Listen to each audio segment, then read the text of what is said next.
become champions.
Sausage fingers, I couldn't get that to stop. Evening everybody, welcome to Celtic Rumours TV, episode number 183, the Bawz and Bovril podcast with myself Mark. But tonight we've got Big Jerry with us. Evening Jerry. Marco, how we doing? You alright, mate? I'm good, mate. How are you? You know what, living a dream, man. Top of the league, what more can we ask for? Can't the Bishop's making a comeback tonight. JFP's meant to be coming on the night as well. I don't know if Terence is coming on. If no, even get Greg to come on. So we should have plenty to talk about tonight anyway, with different faces and that one. This is a podcast for our forum, www.celticrumours.co.uk. Everybody's more than welcome over there. The link to that, the Discord and everything's in the description box below. Everybody's more than welcome to come and join in there. Some shout outs to some of the people for there. Paul, obviously, Terence. I've seen Terence in the chat there. Jerry McGinnell, Tim Alloy, Mikey, Big Jabber, Kev, Malika, Welshie. Who else have we got in the chat? Bobby would have been first time. Hi, evening, Bobby boy. Red Scotland, nice to see you again, Red Scotland, mate. Thanks for coming in. Terence, Brian, nice to see you. Patrick. There's JFP coming on there.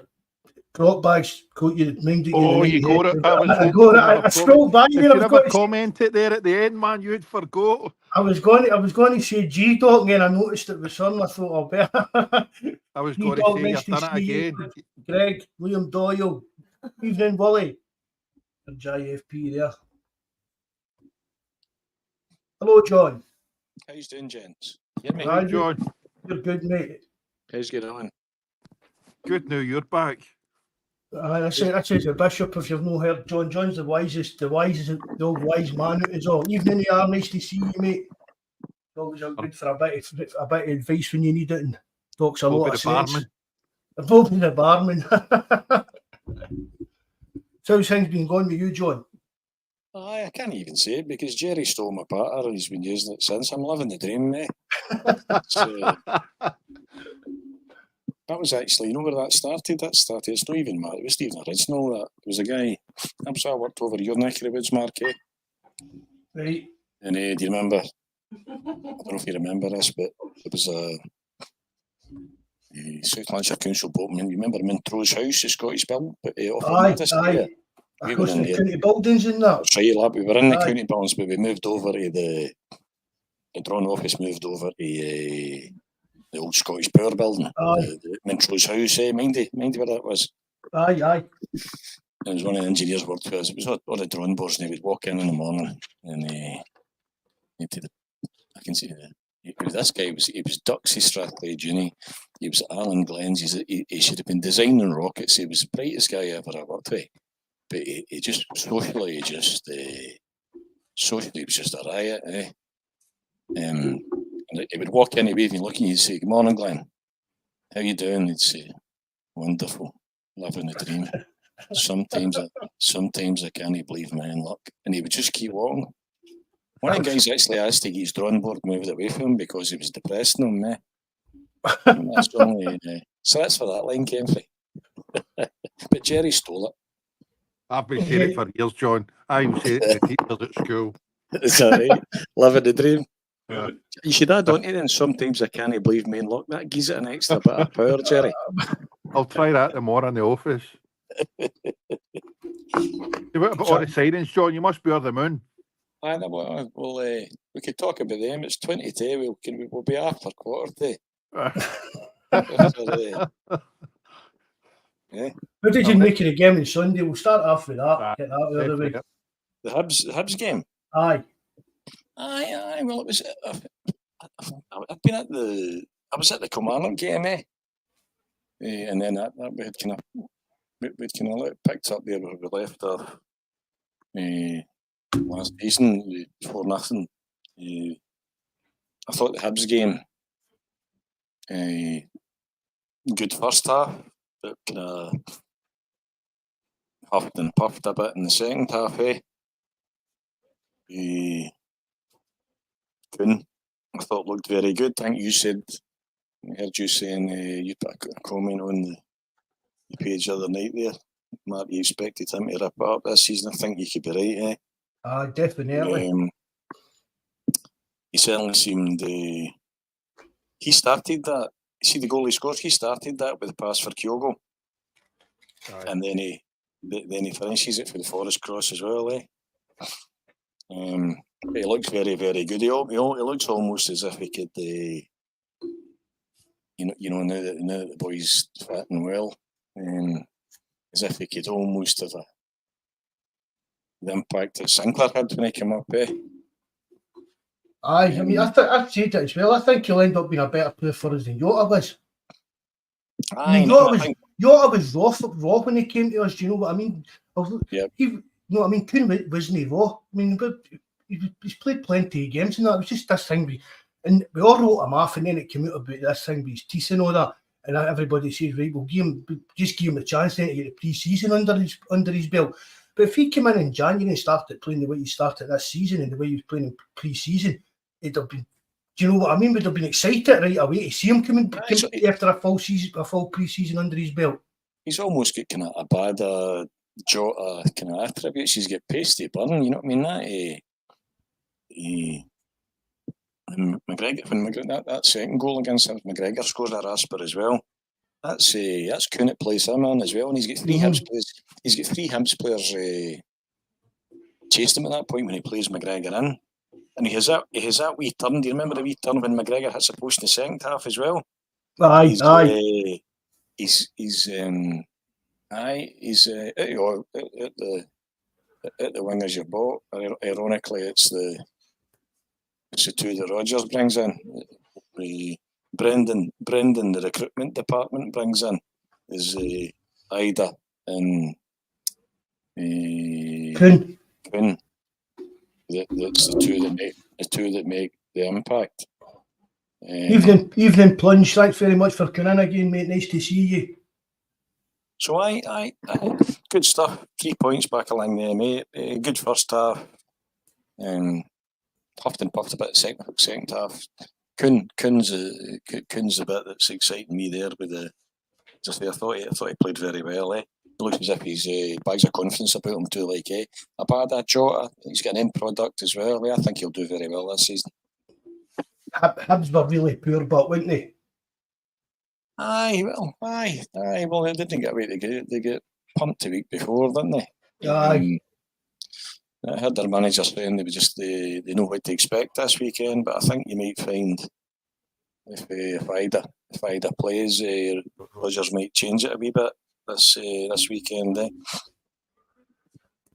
mean, I've said this in to Jerry, talking messages and that, but do you think that Idah's here to replace Kyogo? No, never in a month of Sundays. No. As our main start off with as our main striker, who do you think Rodgers is going to pick? Rodgers picks his best team. Who do you think is going to be the striker? I actually think you've potentially got two first place strikers. You know, he's I think he can go either way. He can bring Kyogo in for Idah. He can bring Idah in for Kyogo. The two of them bring some totally different game. In that Kilmarnock game when Idah played, he was just immense in that game. But Kyogo's looked sharp as well, both in the Kilmarnock game and in the Hibs game as well. I don't really understand the kind of, seems to be a wee bit of negativity surrounding Kyogo, and I don't really get it. I think he's a different type of player. I mean, Rodgers had said, I don't need him scoring 40 goals a season. He's looking to be involved in the build-up play as well. He can bring players into the game as well as be. I think he possibly sees him in a different, maybe not necessarily playing in that off-the-shoulder role that the Spurs manager had him playing in. But I don't doubt that Rodgers rates him, albeit that Idah is he's what you would imagine to be a Rodgers type of striker, isn't he? I mean, talking about the report at £9.5 million for a guy that's going to be our number 2 striker. But you've paid everybody's. Could you get? Was he worth it? That's a moot question. See, what something's worth. It's not what something's worth. See, it doesn't matter whether you're selling your house or whether you're selling your motor or you're buying something. Somebody says, what's it worth? It's only worth what it's worth to me. It may be worth more to you.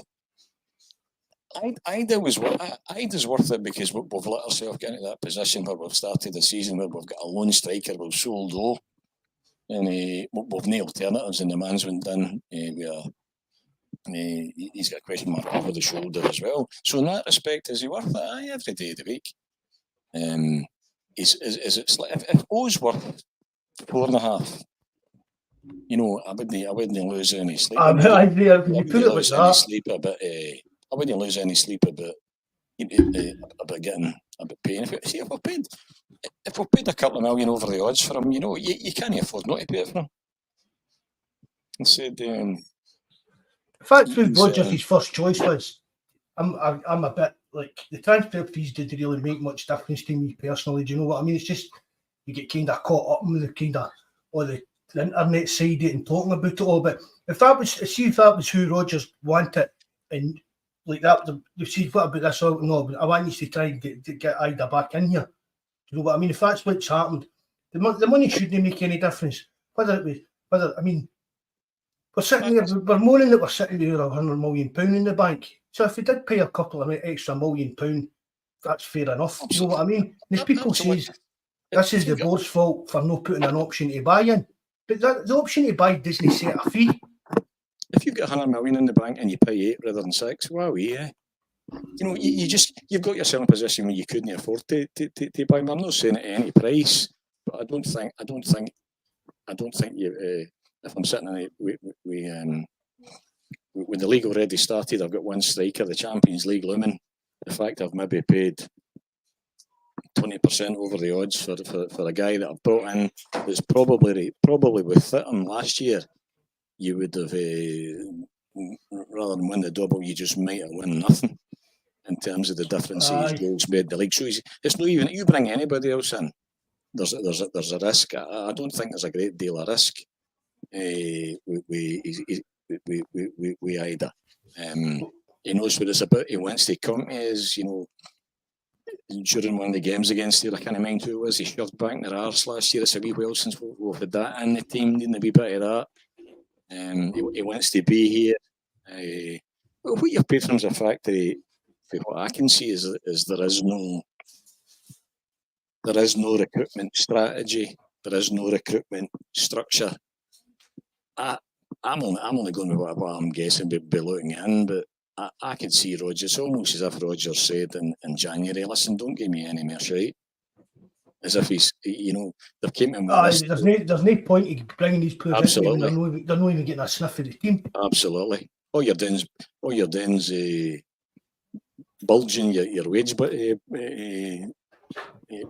budget again, isn't it? When you need to get that doing. And Rodgers said, listen, I'd rather than Eddie than give me another 9 projects. But why don't you go and get Idah? I know about him and I know about Kuhn. And I think at that point, whether he said Dermot's here, I don't know. The law, Mr. Law, the recruitment law, obviously, he gets down the road at that. Who else is there? We've got a scout, Mark Cooper, but who's responsible? It looks to me as if Rodgers is calling the shots in every respect, which that's great. That's great because it's not an accountant, it's not a lawyer, it's in it. But the downside of that is that just the same as Angie knew the Japanese market, the only market that Rodgers knows is the English market, where you've got overrated players and inflated prices played for overrated players. But that's just a factor of the fact that as a club, you have neither a recruitment strategy nor a recruitment structure. I think you need to thank God for Rodgers. You've got that Gilles Lefebvre. That's how you pronounce it. He's the head of the scouting department. But we don't know markets like the Masons. We don't fucking know. We don't know who's identifying players, who makes the decision, what is the decision making process. What about the boy Cooper? Is there not a Cooper there as well, guy? He's just a good scout, isn't he? Yeah. But it's that Gilles Lefebvre. He's like the head of scouting. Mm. But I said this all window, and it's just reiterating what you said there, John. I've been putting my faith in Rodgers.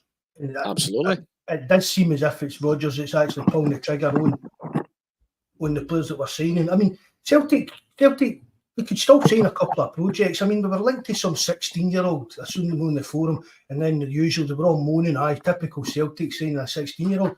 But we still need to look at the future for a time when Rodgers isn't going to be here. Do you know what I mean? If you get the guy, he was highly rated, meant to be. I can't even mind the lad's name, so that somebody in the chat might know. But if you get the chance to sign this 16-year-old, he's not going to. We're not saying him to get into the team on Sunday. Do you know what I mean? Or Saturday or whatever.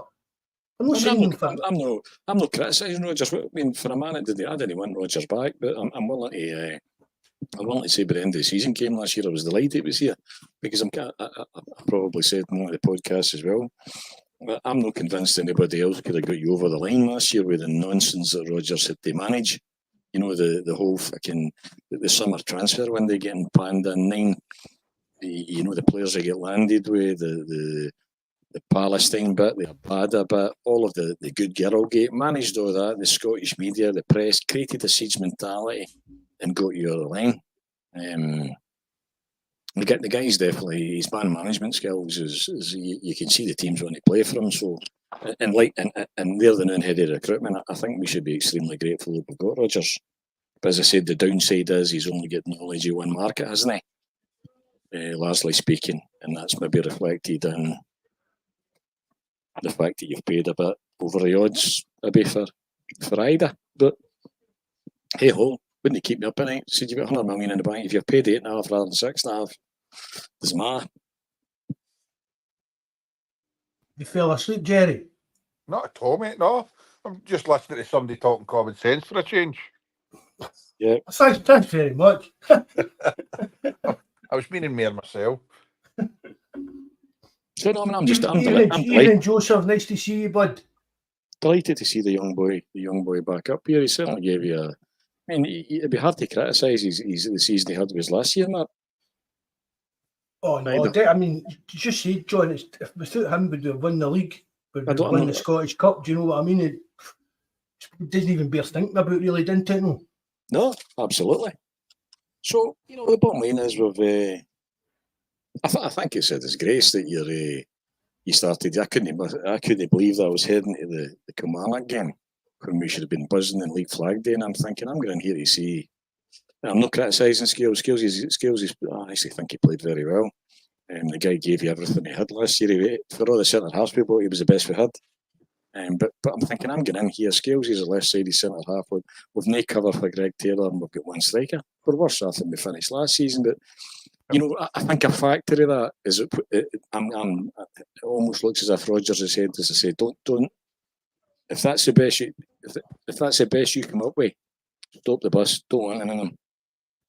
I'd rather start the league start the league campaign with what I had than you giving me more dross. And that he's got control. Obviously, Mark Log is down the road. What the structure is in there just now, who knows? I don't know. But delighted to see Idah back.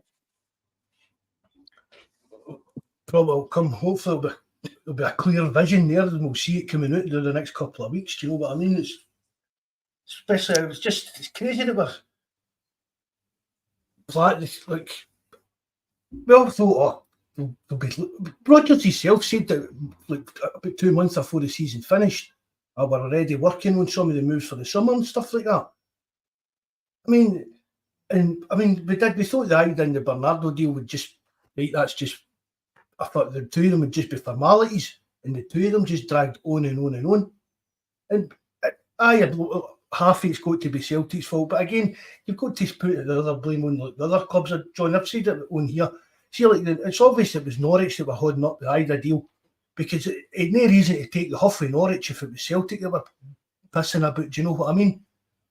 You know, he's going to come. I mean, but if you're Norwich, you're thinking, you know, they obviously know the play in their favour. They know Celtic's got one striker. He was here last year. He was a big hit, as you've said yourself here. Potentially, without Idah, you don't win the league. You don't win a cup.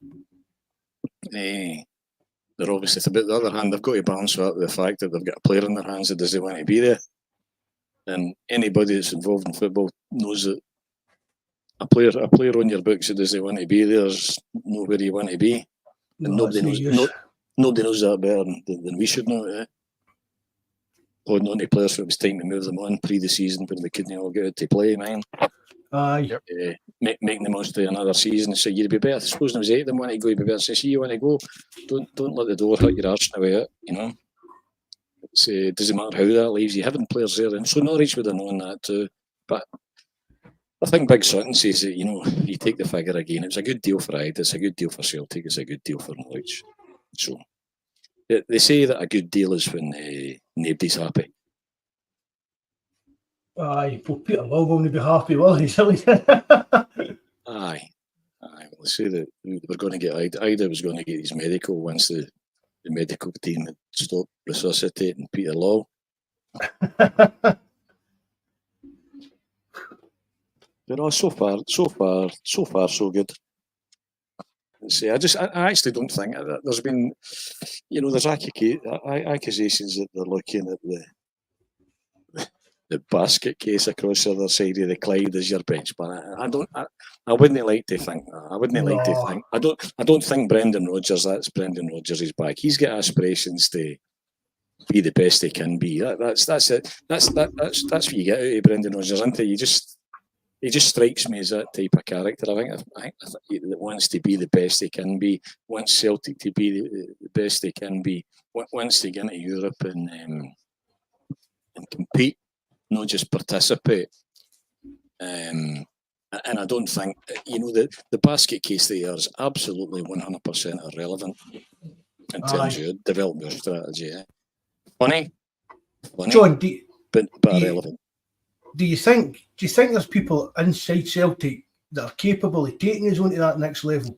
No, absolutely. I mean, even like professional capabilities to deal with. Are they scared? Are they like, holy shit, man, we've got £100 million in the bank. What are we going to do with this? You've asked the question. I mean, many things have I said to you that I genuinely believe. I think I've worked inside enough companies to.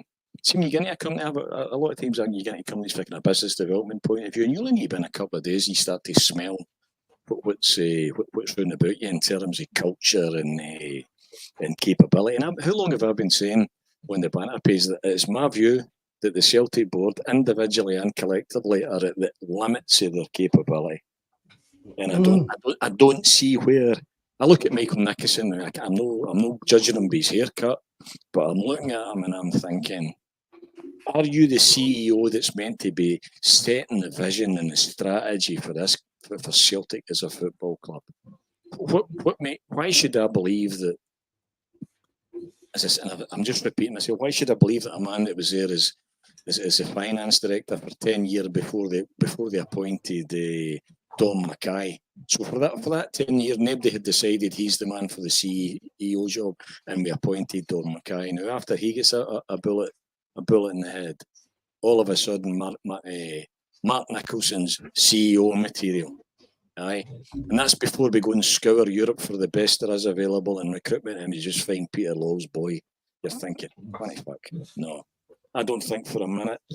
If I was on the Celtic board, I'd be wanting to go and talk to the Rosenbergs of this world, Brighton, and be saying, what he's doing here. and trying to either get somebody on board that had done that before in terms of developing that player trading model. You know what I mean? You don't. Why anybody? When we have this conversation on the banner page, it seems to be 50-50 split between people that think the board are doing wonderful and people like me that think they're at the limits of their capability. But you can't possibly think that you had last.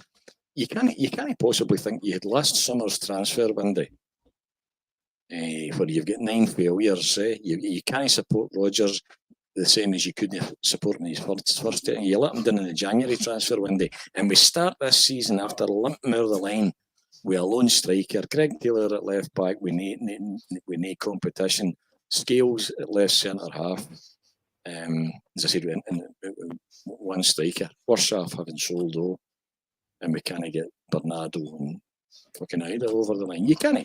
Surely you can't be looking at that and thinking this board are capable of taking us to the next level. No chance they capable of taking us to the next level. I was thinking about it last week, and that's what I was thinking. There's nobody. I mean, it's like even to look at that, him that's just took out at Man United and that, he's kind of got it at the club, and he said there's people been doing jobs that they shouldn't be doing, so he's ready that. And I mean, I've said it before, it's all these old doddery men that are on the Celtic board, John, Jerry, and there's nobody there with a modern vision. There's nobody there that's been in charge a football club that makes the money that Celtic's making and know how to spend it and invest it properly in that. I mean, see, even if Celtic came out tomorrow and announced they were going to spend it, that says we're going to build this £20 million hotel, fine. But that still shouldn't even affect the transfers for the money that Celtic's sitting on. Plus, we're waiting on if Matt O'Reilly's going to leave. Look at what you're saying just now. Think what it was like under.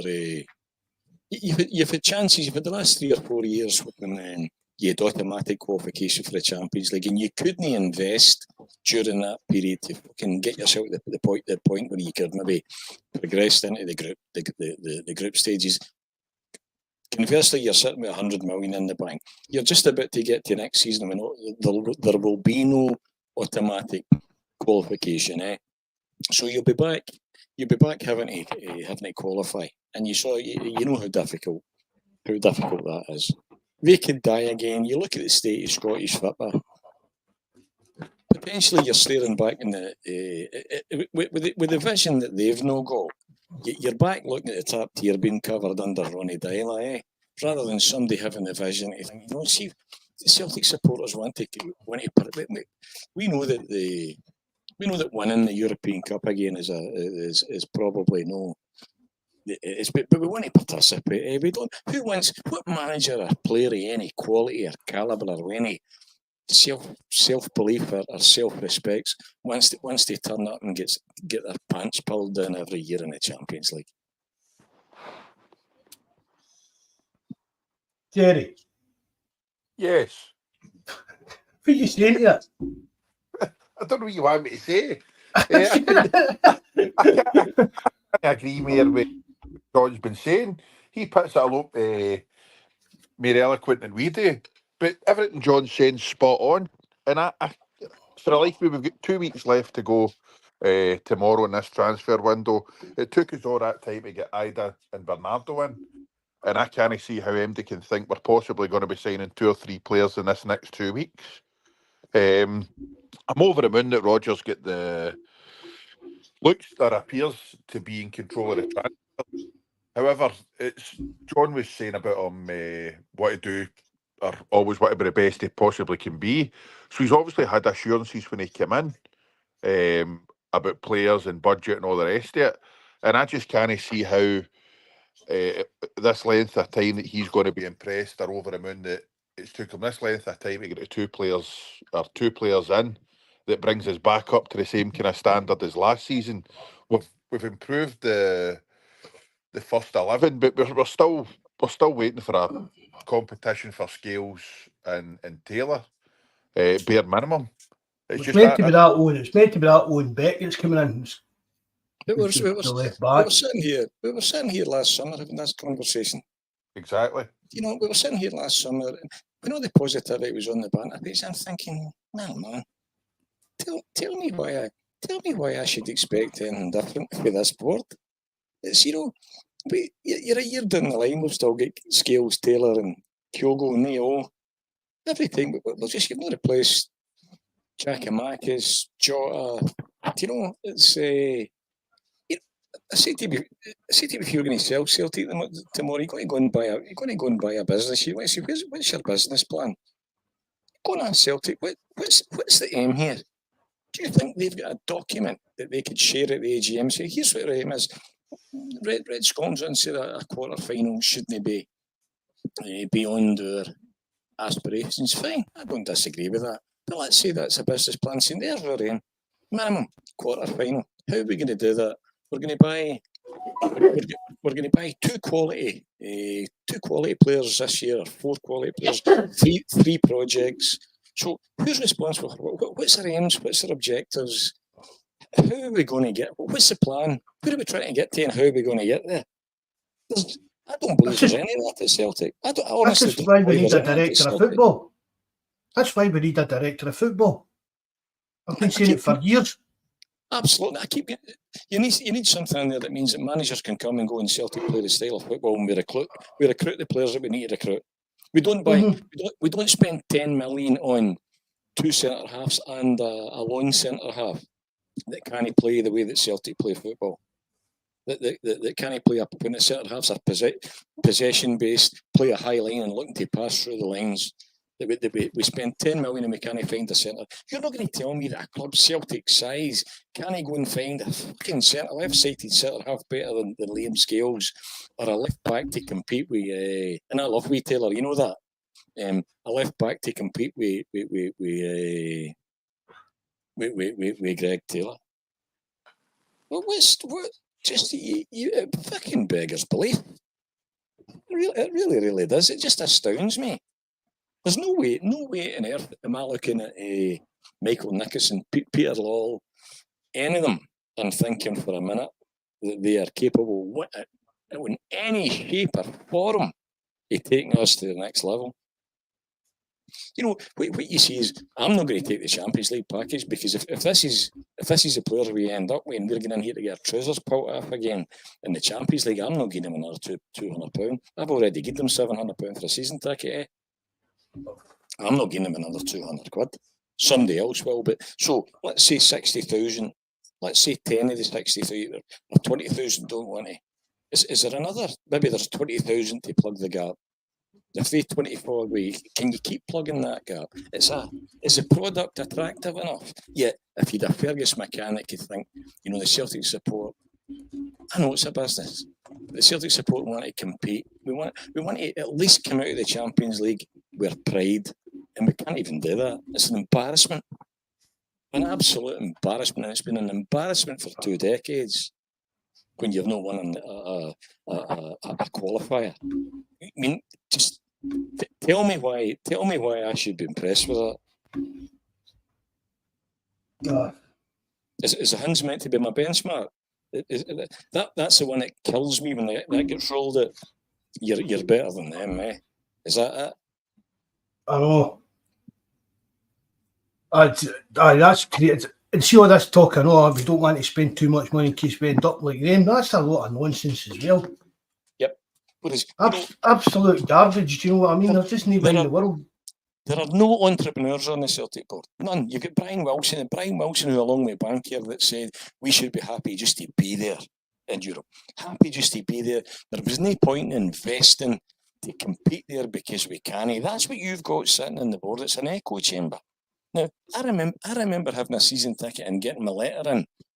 Maybe Fergus asking everybody for 600 quid, saying, no, and I'm in there on a Wednesday night, it's pissing the rain against St Mirren, there's 11,000 in there. We've won nothing. You've won nothing for the centenary year. For 1988 to 1995 when we beat Airdrie in the Cup. Now, this is one for Bawz. I don't think we finished second in any of the years, and we certainly one of the years we were at Hampden, we finished 4th. The stadium was a disaster. And Fergus writes his own ask for £600, and he says, I'm going to build I'm going to build you a stadium that will be fit for the next 2 generations. We'll have 50,000 season tickets, 60,000 capacity, 50,000 season ticket holders, and 10,000 in the waiting list. And I mind you thinking, you're a halfwit. You've been away from Croy too long. And you spent too long in Canada, and he did it. And that's why Fergus McCann's a millionaire and I'm no. And you don't have that entrepreneurial vision currently sitting on the Celtic board. Celtic's got 100 million in the bank because me and other thousands like me have put it there. Not because of anything spectacular that Peter Lawwell or anybody else has done in the Celtic board. We're the reason we've got 100 million in the bank. And then, as you say, but a club besides the Celtic and the money that we're sitting in, the money that we're rating in, as you say, John, it doesn't even all need to be spent in the team either. There's other things to generate even more income. I mean, it's absolutely mental that a team in Scotland is sitting with £100 million in the bank. Man, there's no a team in Europe with 100 million in the bank. Well, I was going to say there probably is the new, maybe with season ticket money and that bit coming in, but later on in the season, at the end of the season there, we were probably one of the richest clubs in the world for the actual money that we had sitting in the bank. You know, I mean, look at state of Barcelona, look at the state they're in. They'll get players signed and they can't officially announce them that he's signed till he gets some other players off the books and all this carry on. Was there no somebody posted, Mark, about when to pay £8 million in tax because of the money we had sitting there? Aye.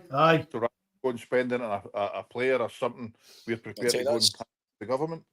That's more criminal, Jerry, than paying maybe 2 million over the odds for Idah if we did. Of course. Is the fact that you have to... Anybody in business does what they do, not to pay any more tax than they pay, Yep. Aye. It's... I just have zero. I said before, we're a well-run business. We're not a well-run football club.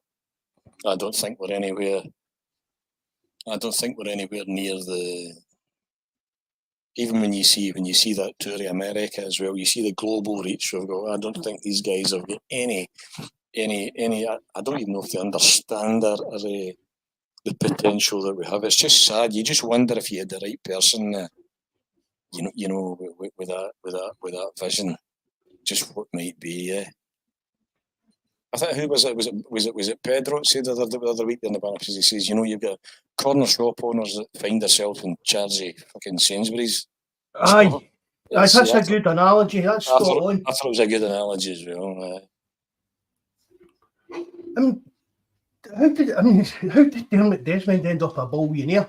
Would you let any of these companies stagnate the way Celtic is? Because it's good to win the league, it's good to win cups and stuff like that, but for that far ahead of everybody else in Scotland, it's expected. Is that our lot? Do you know what I mean? We're just going to sit there, and as you said there, John, they're going to expect the fans to buy season tickets, 3 jerseys every year. Do you know what? The Champions League package and all that, thousands of pounds a year, and just that's it. That's all we're aiming. The guy who've got running the club's ambition is to win the league. They tell you nothing either. The level of communication, any other thing that's anybody in business knows as well. The key communication, they tell you nothing. I know there's kind of confidentiality that sometimes, but I'd like to know I would like to know what our vision is, what our strategy is, what our aim is. What's our fucking recruitment strategy? Where are we trying to get to? How are we trying to get there? They treat you like mushrooms. Even I don't think they could be further removed even the politics of the support. You watched the whole fiasco last year where you get horsed out in your arse for flying a Palestinian flag, but we can have a pride flag. No, what one is it? Is politics in, or is it out? Or is it pure politics? What one is it?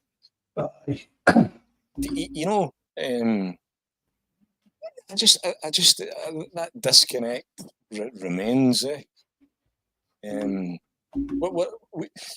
You're a club like no other. Well, fucking go and prove it. Go and, they're out there in America there, in every state they're playing in money for the homeless. They've got St Mary's, the birthplace of Celtic, on the Carltons, and financial fucking ruin.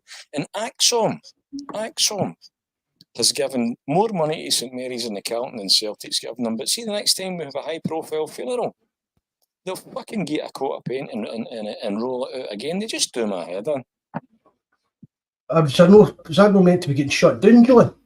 Meant to be getting shut down? It's been teetering for a long time, eh? Now, why is that? Why is the birthplace of Celtic find that? Why are we dropping money 3 times in all over America for PR purposes, and we can't support our birthplace? Half a mile in the corner, eh? I know. For what it would take to. Absolutely. See, if you're a club like other, go and prove it then. The cup game on Sunday, that's no longer on your season ticket. £200 for the Champions League. Why go and fucking dig into your 100 million and make it £50 for us all? Because we're going to get pumped anyway. You're a club like no other. Go and fucking prove it then. We're the reason they're a club like no other. They're not the reason we're a club like no other. That's true.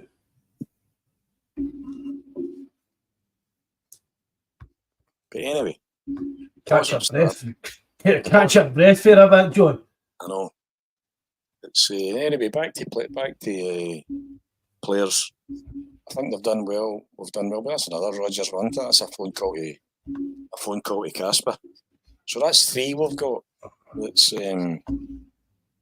all done to Rodgers, eh? Is Idah. You happy with me?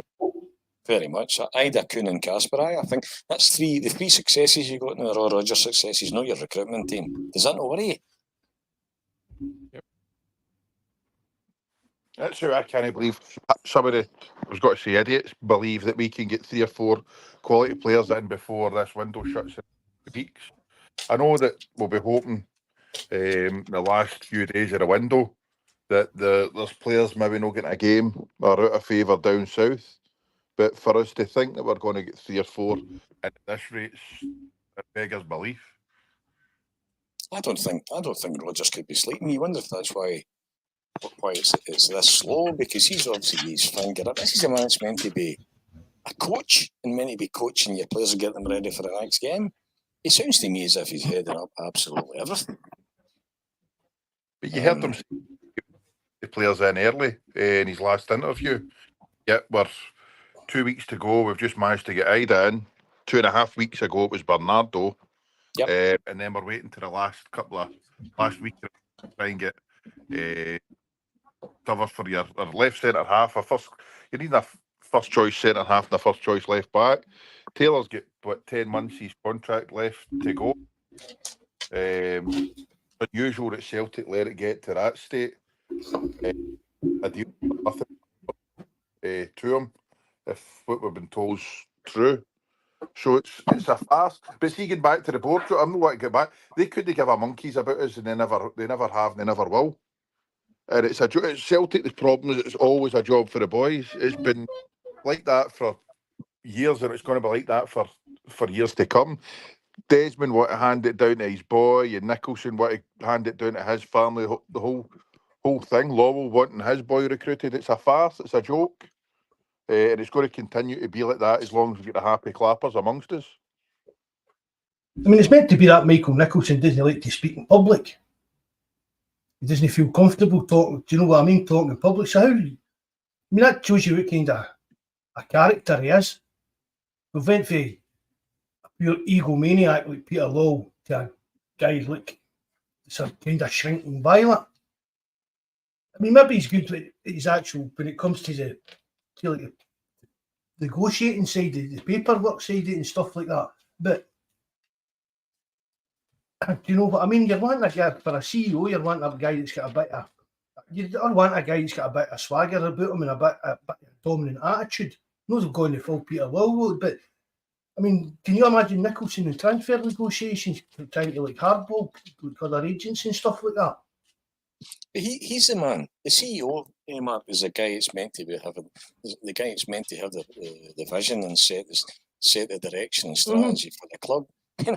You can't judge by book by the government.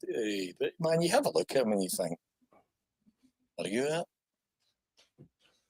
You know, it's no, I mean, it's just more of the same, isn't it? And I see the positivity on the pages, and I said it seems to be fair enough. Seems to be split. You get as many people backing comments that are supporting the board as you do. That's fair enough. Maybe they're seeing something that I don't see, but I don't think we're not anywhere near our potential, and that saddens me.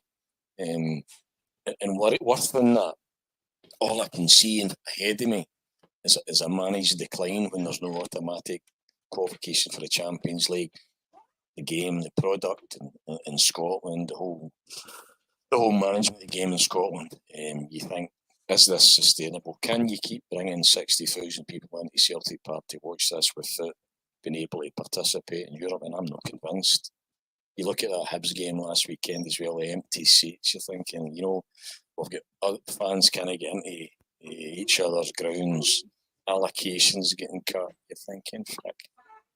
Nothing shoots itself in the head better than Scottish football, does it? I know. It's like being that. Was it Barry Hearn? Was it him? I mean, he was doing Twitter talking about stuff that he would have done if he was in Scottish football. Now, that's what Scottish football is needing, to get somebody like that in to help them sell the game a bit better.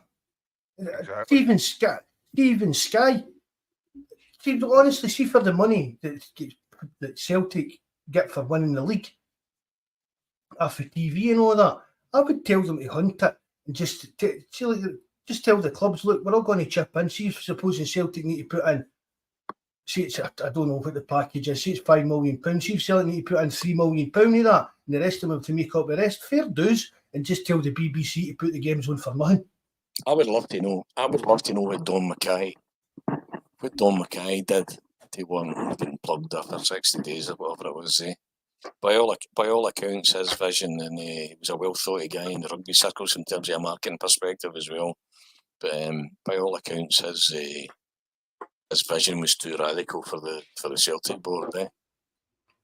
But he would also get the blame for putting in low ball buyouts in some of the contracts and stuff like that, wouldn't it? Yep. But as I said, like their terms is saying once Celtic are winning the league, it hits the real issues at Celtic and board level.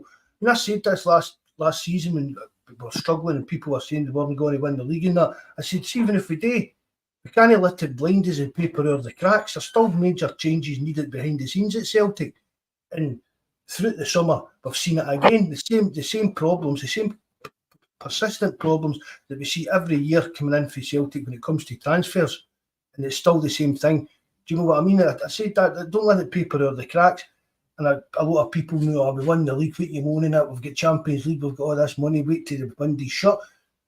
But again, there's still the exact same problems. It's the same people running the club, and we'll have the same problems next summer or not, or in January even. We'll still be moaning that we were sitting there with a pile of money and what we're going to do with it. The board's it's what you're saying, John, no vision to do anything, no long-term planning, nothing. I mean, fair dues, they're doing up Barrafield, but there's no long-term investment to bring in. Do you know what I mean? Like, do up the South Stand or something like that. When the Spurs manager said our recruitment wasn't fast enough, I mean that's all. For me, our marketing strategy has always got to be attracting people to the backwater that Scotland largely has got to be Champions League football, but in the fact that you're a window to possibly the most, certainly the most financially lucrative league south of the border. But the Spurs manager said it when he said at the time our recruitment model isn't quick enough. What he didn't mean? He didn't mean we're not bringing in players quick enough the way we are now. What he meant was, what he was getting to was that O'Reilly's away now, are going to be away either now or in January. Before you had that many failures last you had that many failures last summer. You're not putting quality around about quality, and having that balance of development potential and quality at any one time to be able to get into a Champions League campaign and make a fist. See, last year too, you actually stepped back, but you were a midge's knacker away. You were the Roger said that you were 4 players away for being able to make an impact and potentially qualify last year. Roger said when he came in last year he wanted pace, power and penetration. He wanted 4 bits of quality and he didn't get them. Well, he definitely didn't get them. No chance last summer, no. You think of the account you gave yourself in the Champions League. That you weren't that far away, eh? You just weren't that far away. It's like small. It's like Cal McGregor at CDM. If he'd a proper CDM in there, there was a couple of games that would have probably got something out, in my opinion, John. Yep. So I think that's a frustration. As I say, I've learned to go to the game and separate my thoughts on the board to support your team that I love. But there's no much I admire about their strategy or lack thereof, direction, how they communicate, just the whole politics of the place. I just don't think it's. Even last year at the AGM, and you've got Nicholson and Peter Law cracking jokes about penalty Rangers, you're thinking, fucking behave yourself. That's your job, to crack jokes like that. Away you and take us to the next level. That's what you're paid for, eh? But you are where you are.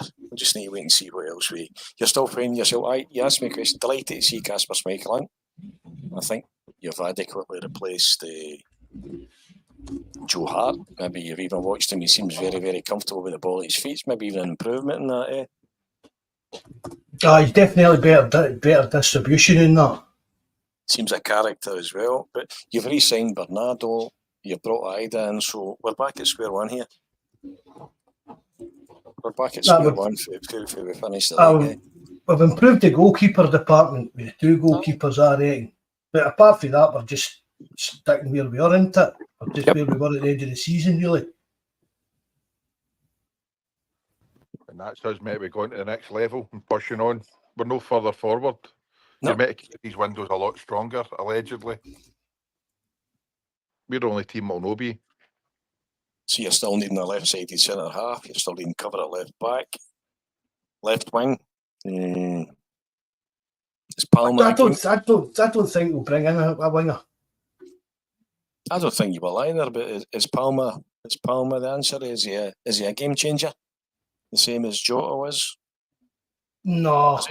No, I don't think so. I don't even think Palmer's that. I don't think he's a winger. I'd play him through the middle. He's a 10. Yeah. Aye. Right wing, I think Kuhn could be a game changer, and I think he's actually shown that he's a potential almost to have that kind of Sinclair kind of impact on us this year. I think that's and then if you lose, and that's before you're back at square one, and that's before you've contemplated the fact of whether or no you do or you don't lose a Riley, eh? Aye. I think a Riley will be away now. You think so? Aye, definitely. Well, certainly that boy you're meant to be. Aaron Engels. If there's any truth in that, 10 million, that's not happening unless Riley's already away. According to Ed, he's told me the other week, it was Brighton had met the asking price, but I really wanted to hold out and see if there's any more prestigious clubs come in. Do you know what I mean? I think he's kind of heart set in this Atlanta move a day. Yeah. It's meant to be his agents already get all the deal in place and everything. It's just a case of him coming up with an offer at Celtic accept. So if that Engels is, if there's any rumour in that, any truth in that rumour, he's only coming in at 10 million if Riley's away. Aye, definitely. I can see Luke McCowan coming in, and I don't actually think the boy looks all right. I think he does a turn, but he's not taking the next level either. But I wouldn't be unhappy to see him there. And another player you're getting is Darren Machu as well, isn't it? His other another player his name's getting bandied about too. Eh? And that's him I thought was John O'Shea's boy, wasn't it?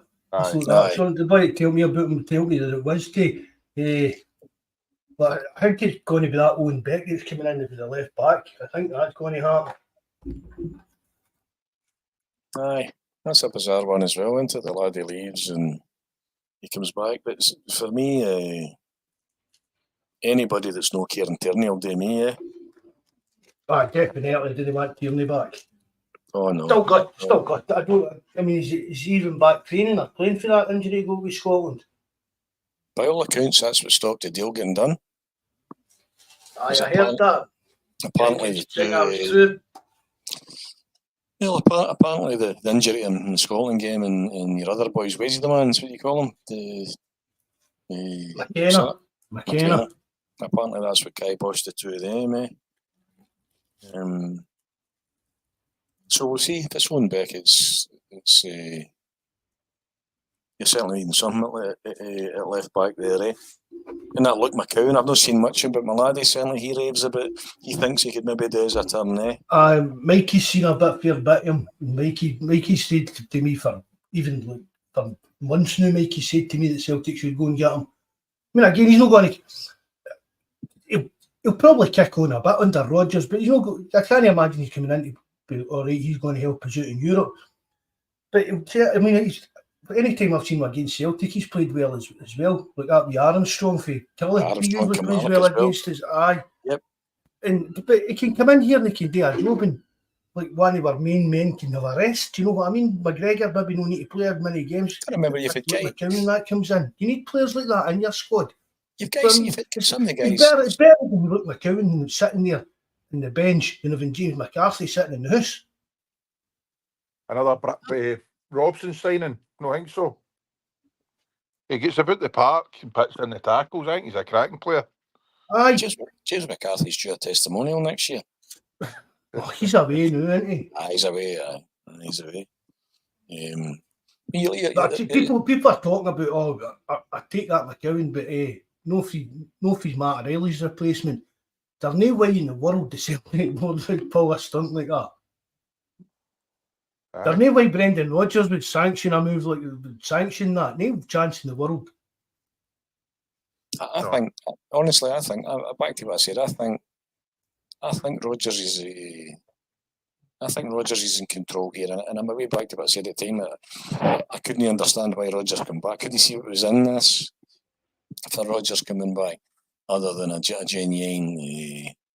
Possibly the two things that he said was to make an impact in Europe. The board's no helped him with that, and to make amends for the way that he left the club. And he's. I think dragging his over the line last season in that, John, we can kind of forgive him now for the way you absolutely. left. Oh, absolutely. As I said to you, I'm not convinced anybody else could have dragged you over the line and managed all the guff, the good girl gate, Abada, Palestine, the Israeli manager, Green Brigade band, fucking the Summer Windy band in. He was back. We were back to Mikey Johnson, James Forrest to get us over the line. He pulled a rabbit out of a hat. And some. I mean, when he came in, all the press was full of how Beale was going to destroy him and stuff like that. 2 months later, Beale was out the door and Bam came in. Do you know what I mean? And all you heard was how he was. He's get the Hex on Rodgers. Do you know what I mean? Then the way they celebrated that 3-each draw. That was all the inspiration that Celtic players and everything needed to make sure they won that league, was the way they carried on at that 3-3 draw. I tell you, he's good. You can say what you like about him. I mean, I think I can't say he's my favourite person. Mickey Johnson turned his favourite player, Mickey Johnson there. I can't say I would want to run about with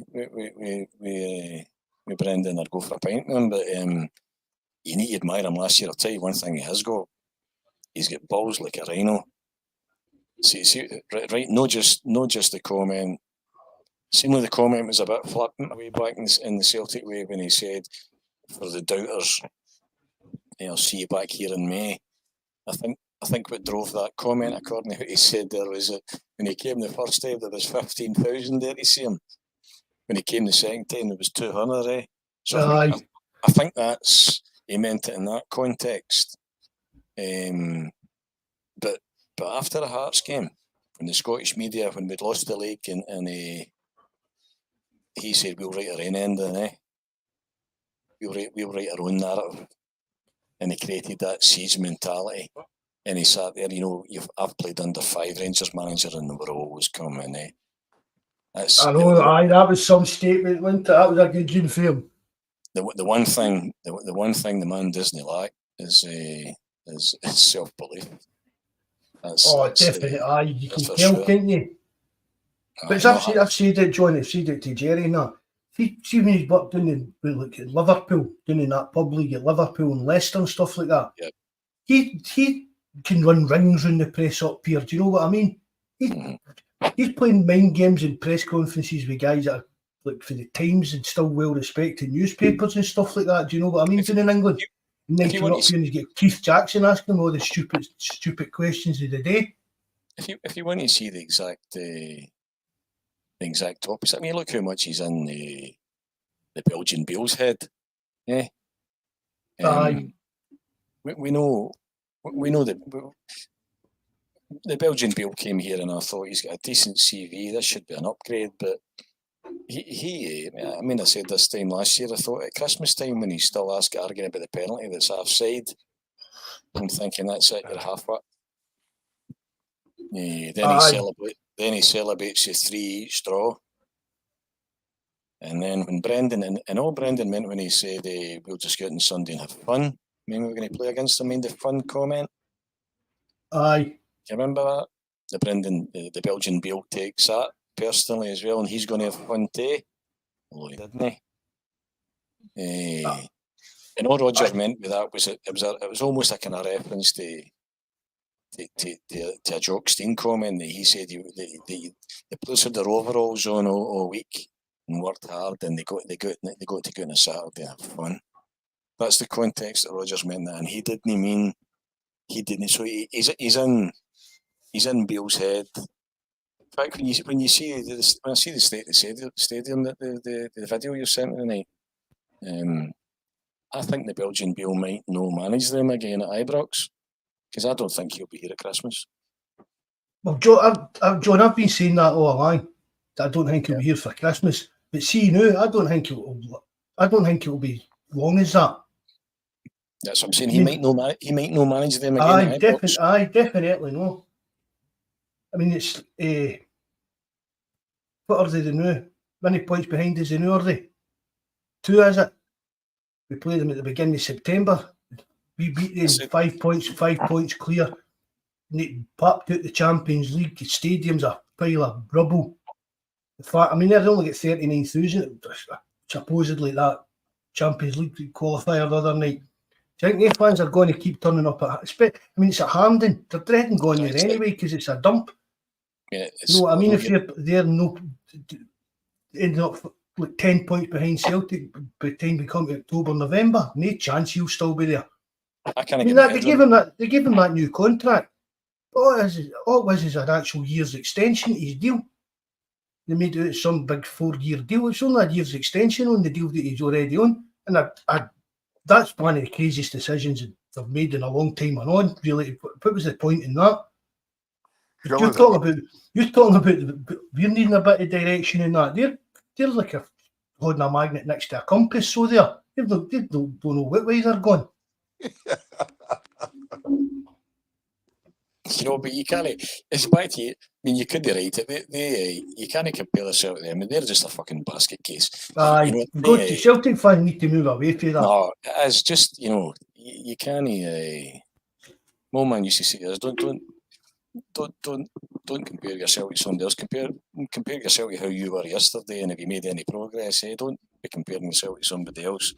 They had it. They threw everything they had at it last year. I said that to you at the time. They were spending money they didn't have last year.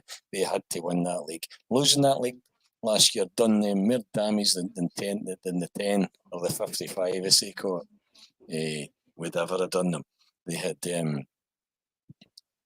had one ace left after losing the league. The one ace that they had, the fucking one ace, was the bear pit that is Ibrox and the chance to qualify for the Champions League.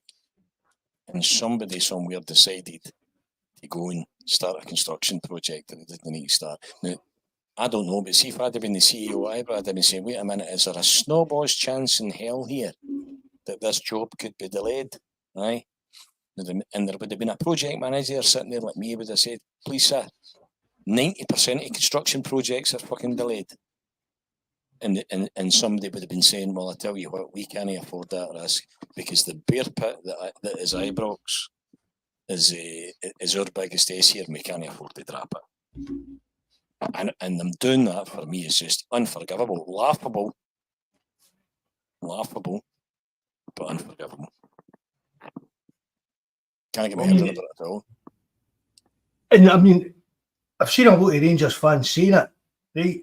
And I'm not meaning this against anybody disabled because I'm disabled myself, but this is all just to fix a wee bit for disabled fans, isn't it?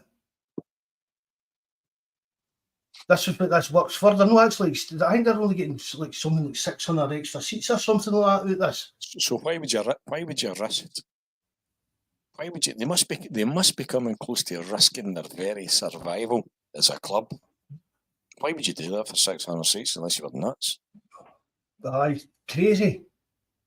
Mental. I mean, and see the thing about it, see what you're saying there, John. See if they played that Dynamo Kiev Ibrox, they would probably beat them. That's right. I think you're right. Do you know what I mean? Because they weren't any great shakes either, as you say. Oh. I've said that. I mean, we're going about the Celtic atmosphere at Champions League nights and stuff like that at Celtic Park and things like that. But for some strange reason, good teams turn up at Ibrox and kind of just shite themselves, didn't they? Ibrox is a far more intimidating. Aye. That's what I mean. It's a more intimidating atmosphere, kind of. That's exactly what I mean. Aye. But it's no for some strange reason, Mark, that you've got 60,000 angry bastards there, or 50,000 angry fucking men, and even angrier women. It's a more intimidating atmosphere. We're piping fucking Barcelona up the Celtic way. I know. Fuck off. You know Things what I mean? like that, day man not in. Aye, me too. I would rather it was like a bear pit.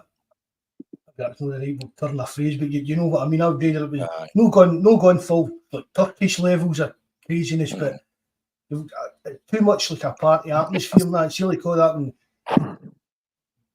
holding up signs for Barcelona players and stuff like that, man. Oh no. I think a Lion's Den would be more appropriate at a term. Aye, a lion. That's a good gene. A Lion's Den. Yep. So it's all be revealed. How long have we got left? 2 weeks to the transfer window, eh? Aye.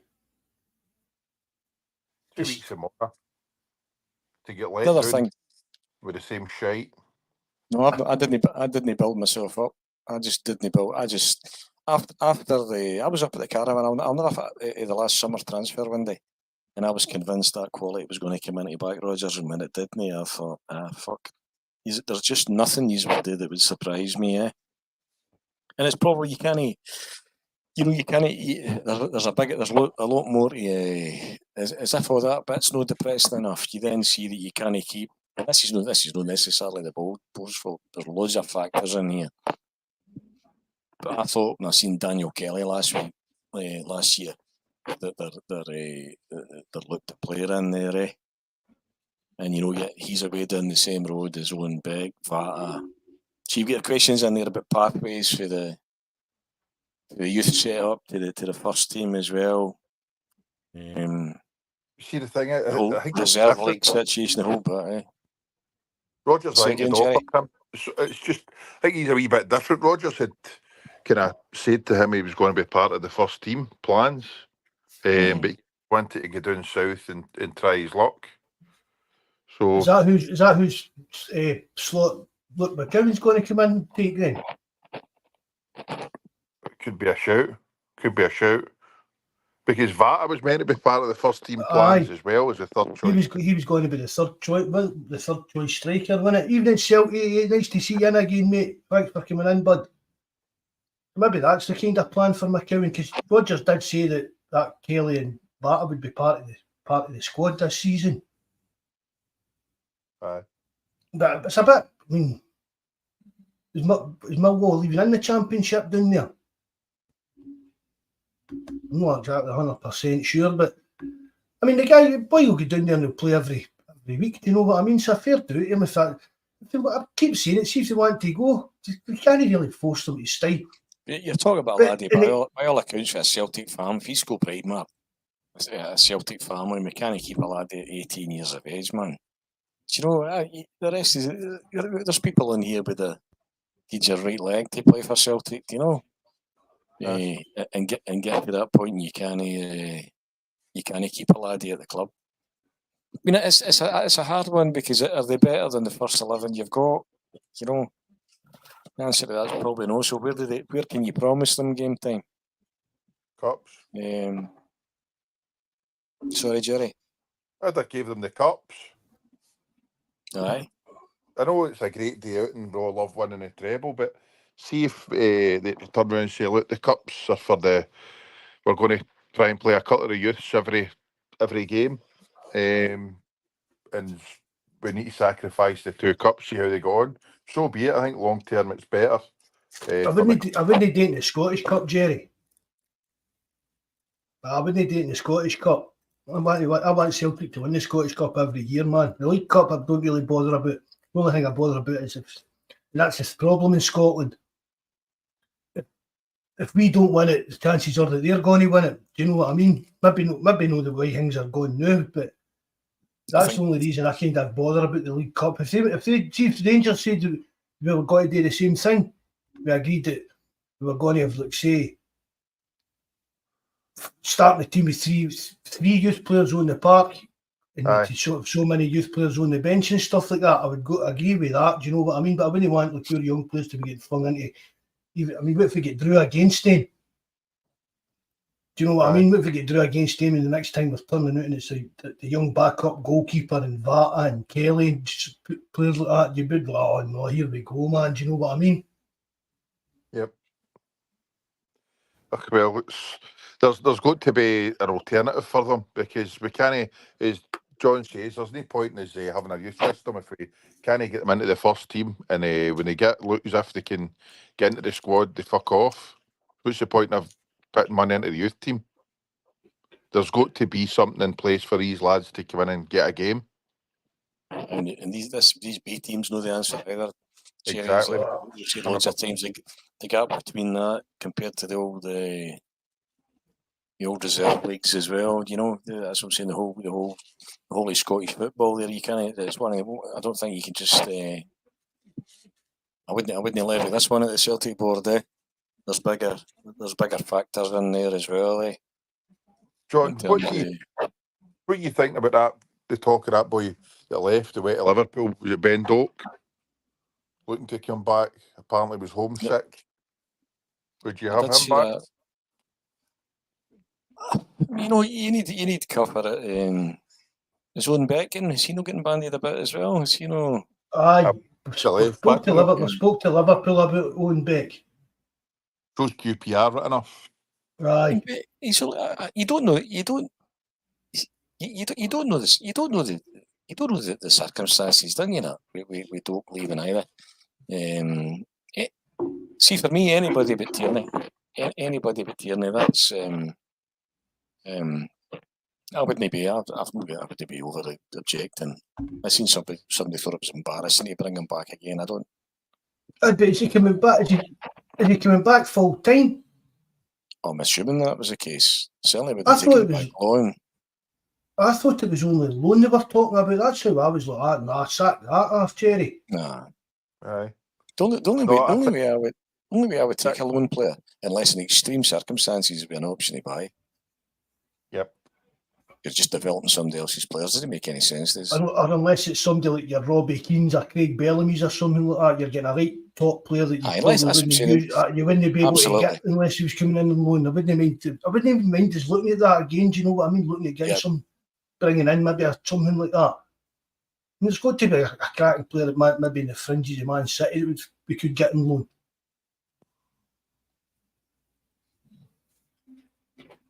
I wouldn't be overly objective, but certainly you need to get in the Champions League again here. You're needing cover for. I don't actually know what position fucking Taylor's been playing the last couple of weeks. I watched him at the Kilmarnock game, and it was at one point he's in the right wing. You know, you're thinking he's playing kind of 3-year-old. It's more playing the way that I'm going to play more than that kind of inverted winger, inverted fullback. Yep. He's played well to the last couple of games. I mean, I'm a Taylor fan in that. I don't think that we're going to replace Taylor this window. Well, see if it is something like Beck, we need to get him tied down in a contract. But there's been a few come in and tried to take the jersey off of me. You've had Bolingoli, you've had Laxalt, you've had Burnaby, and we Taylor still get the. And I said to you that over the last few seasons particularly against them, it'd been my first time in the fucking team sheet. Mm-hmm. And the one time that we collapsed against them is when Taylor goes off the park and Gerrard just comes on and plays at left back. The one thing about Taylor, he gives you everything he's got. See if he strengthens like a skills position, that's going to help out Greg Taylor as well. Yep. I mean, see, like, I keep saying it. See all the cross balls at the diagonal crosses in at the back post that we were kept losing goals to last season. I've said it at the time. The ball's getting crossed into that area, but there's two centre backs there and there's a goalkeeper there. Yep. Before it's getting to the Greg Taylor area of the pitch, do you know what I mean? And see, like Schmeichel will come out and claim the balls this season. Whereas Hart wasn't the kind of keeper that commanded his box enough for me. Whereas Schmeichel will come, he'll come for balls, he'll come and pluck balls out there that we're probably going to loop her into that back post position. So with Schmeichel in goal, and if we get a better, because even Carter Vickers isn't the best in there. Do you know what I mean? That's one of the problems why the top teams took the risk with him, kind of thing. So if we can get somebody in to replace Scales, and it's a big aerial that can dominate in the air, that will help Taylor a hell out as well, I think. We'll help the full defence out, I think, because we're a bit lacking in the air. I mean, Scales can get to the ball, but as you see, you're not sure where it's going to go. So imagine spending 10 million on 3 centre halves, 2 centre halves in a loan deal, and you can't get one that's better than Scales. Yep. I know. That just beggars belief. Did somebody know bid 1.2 million for one of them the other day? I don't know if it was for Narocki again. Was that what it was? 1.2 million. I'll need to excuse myself for a second. I'll be back on, guys. Give me 2 minutes. But you know the thing about the tour, and I remember talking about this at the time. You know that Alan Morrison that does the Celtic by numbers. I mean, you wouldn't want to go for a pint with him, eh? But he's stuff fucking magic, eh? He had crunched all the stats at the time and said, I don't know why Celtic signed these two guys. Yeah. I don't see why if somebody looks at their profiles against what the profile we need, I don't understand why we're signing Rocky or Lagerbielke. Now, if a guy is sitting crunching numbers in his spare time can come up with that, why did we spend 10 million in the tour? You've got to question like your data-driven kind of transfer policy. Then, if that's what that's came for. Right, I'll excuse myself for a second, guys. I'll be back. Bother. Cheers. Good to get the Bishop back on, innit, Jerry? We don't have to talk much at all, man, innit? That's what I've got to say. Well, I've got the feet up here, man. They're dozing off. Put the volume up, man. Put the phone next to my ear in case. What about the orcs not getting back in?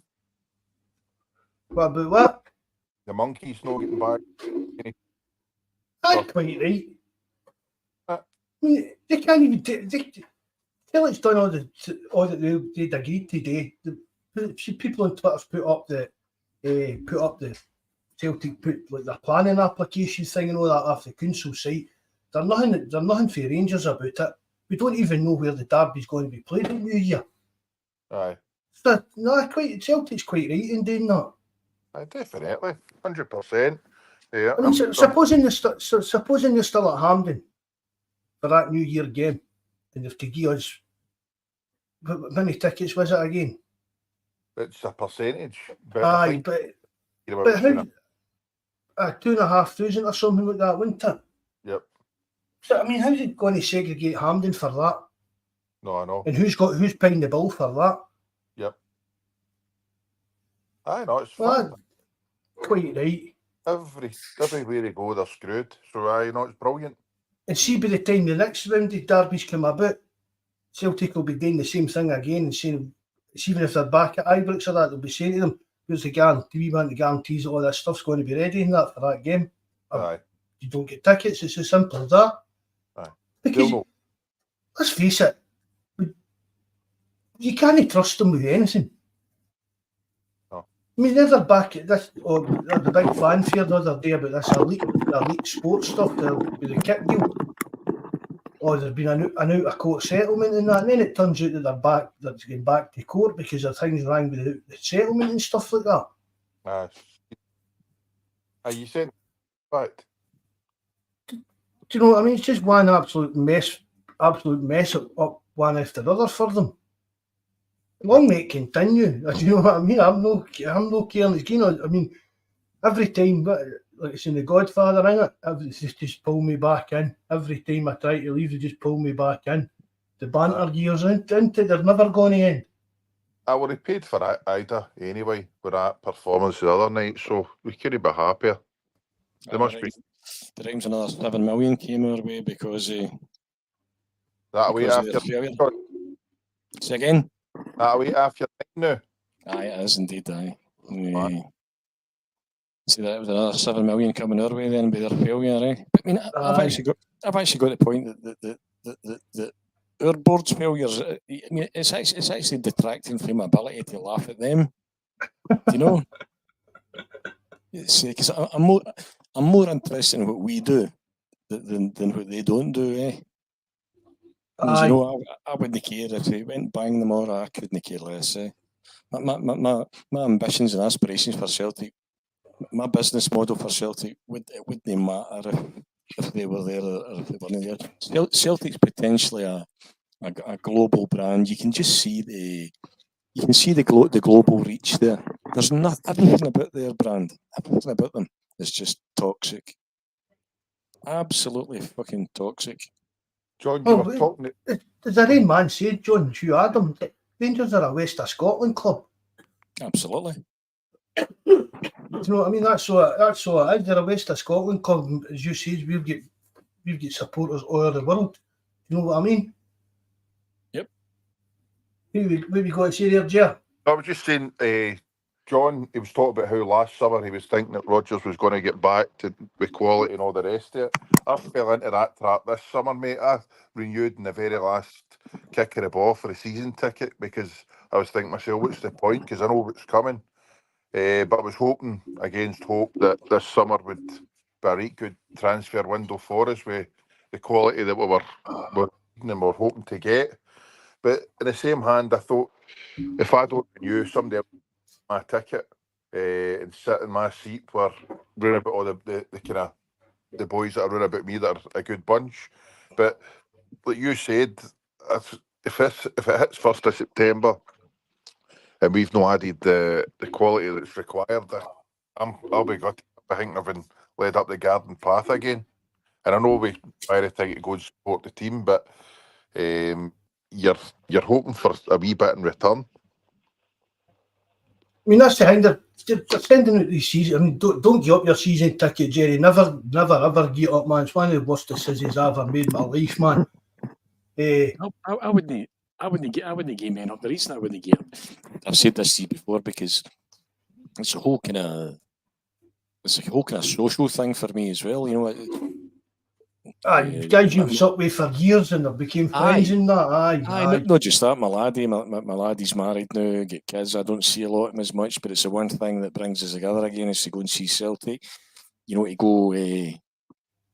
go for a pint before the game. Now the guys are sat with for years. Just that whole. I think I learned between 1988 and 1995. Somewhere in there, it became about. I think that's when I genuinely did figure out that it didn't really matter if we win, lose, or draw. It was a whole. Aye. It was a whole. Spending time with your boy and stuff like that. The day, That social. As you said, the social side of things. The whole cultural bit. You know, back in the day when we went in the bus, I don't do that. We jumped the train now, but I meet the same guys before it. A couple of old guys I meet that I've just got to know by doing that. And then again, I'll buy them a steak pie. Or, you know, it's just a good crack. So it's about all of that. I would never give him a ticket. Up, but I would draw the line and give him another £300 to go and watch us getting pumped again. Yep. My hope is that Rodgers has actually got Brendan's ear this time. Rodgers has actually got Dermot's ear this time, and that he's able to call these guys out. That he's able to call these guys out. There's nowhere to hide for their abject failures last summertime and again. And you can I've almost got a vision in my head of them coming back in with another list in January, and I'm saying, fuck off. Name me a fucking donkeys. You know? You gave me more donkeys than there is in fucking Blackpool Beach last summer, and I don't need any more. I'm just hoping that it's a kind of the quality player that we're looking at is maybe just not a case of you just kind of sign for us. Oh, I need bother. That's a great move. Do you know what I mean? Yep. They've maybe got other options. I mean, all the action man heats that ended up at Ibrox. Do you know what I mean? We could have went and signed every one of them probably. I just recognise that anybody that's offered to one half of Glasgow's offered to the other half, so anybody they take, you could have had. That's a fair. It's like that Connor Barn on some of their phone that Celtic tried to sign him when he chose us in that. That's a lot of nonsense. If Celtic wanted to sign him, he'd have been Celtic. If Brendan Rodgers had wanted to sign Connor Barn, he'd 100% be a Celtic player than it. You know, I think do you know what I mean? Would have offered Aber, well, was in a free, it's going to a tribunal, isn't it? Aye. So we'd have offered them more money, more wages than they could. Plus, Celtic, we've got to win the league next year. You've played in the league, you know who's got to win the league next season before the ball's even kicked. So come with us. You see Big Schmeichel there, and you're thinking, fine, good. And you brought the young laddie into it, the young keeper, fine. Alex Smith is almost, you could almost be lulled into a false sense of security. There's a bit of forward thinking going on in it, John. You're like, that's what I was like. You could almost start to think, if you didn't fucking know better, you'd think there was a bit of joined up thinking there. Finally. But nah, it's no that. It's a Rodgers text, that gets you Schmeichel, But fair enough, we've got him. We've brought Idah back. We've got Bernardo, and let's hope there's a bit of development potential. He did very well when he played in the European games last year, and he's the guy. He's the guy that makes a break in the cup final for the Butland save that lets Idah score as well, isn't he? Aye. So I mean, a lot of players would probably have done it, took a free kick to try and get a punt into the box, John. Absolutely, and he's young, Mark. He's I don't know where he's away. Don't be up the camps, is he? No. What were we talking about there? Bernardo. Aye. I don't think he's been brought in as Mattarelli's replacement. No, I don't think so. But I think Rodgers, he knows what he had, and he's probably think he's better than Meister got, and there's development potential in there. So fair enough. Schmeichel, fair enough. Bernardo, fair enough. Happy to see Idah back. But go and give a couple of bits of quality. Go and give me go and give me a left-sided centre half, a left back to put pressure and put a bit of competition and Taylor. Potentially something else in the middle of the park. Certainly if Riley's going, that's a rethink. If Riley goes, Are you comfortable? Are you comfortable that's going to happen? That's the question. Aye, honestly, John, I've said all along, just because of what happened last summer and in January, for me, it's all in Rodgers this summer. Absolutely. We should be extremely grateful that he's there. And I think what you said earlier on there, he's more than made up for anything that happened previously last year. I think dragging you across the line, and he seems to be the man that's pulling rabbits at the heart, right, left, and centre here again. Eh? And as I said, you could put Idah down to him, you could put Kuhn down to him, you put Schmeichel down to him, and that's probably 3 of your biggest successes.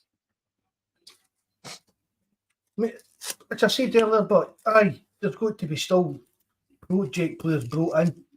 You know what I mean? Because that's what Celtic do. But absolutely, it's like even is it Shoop you pronounce that? Is it the boy for Crystal Palace? They can play in a few different positions. There's nothing wrong with signing like that.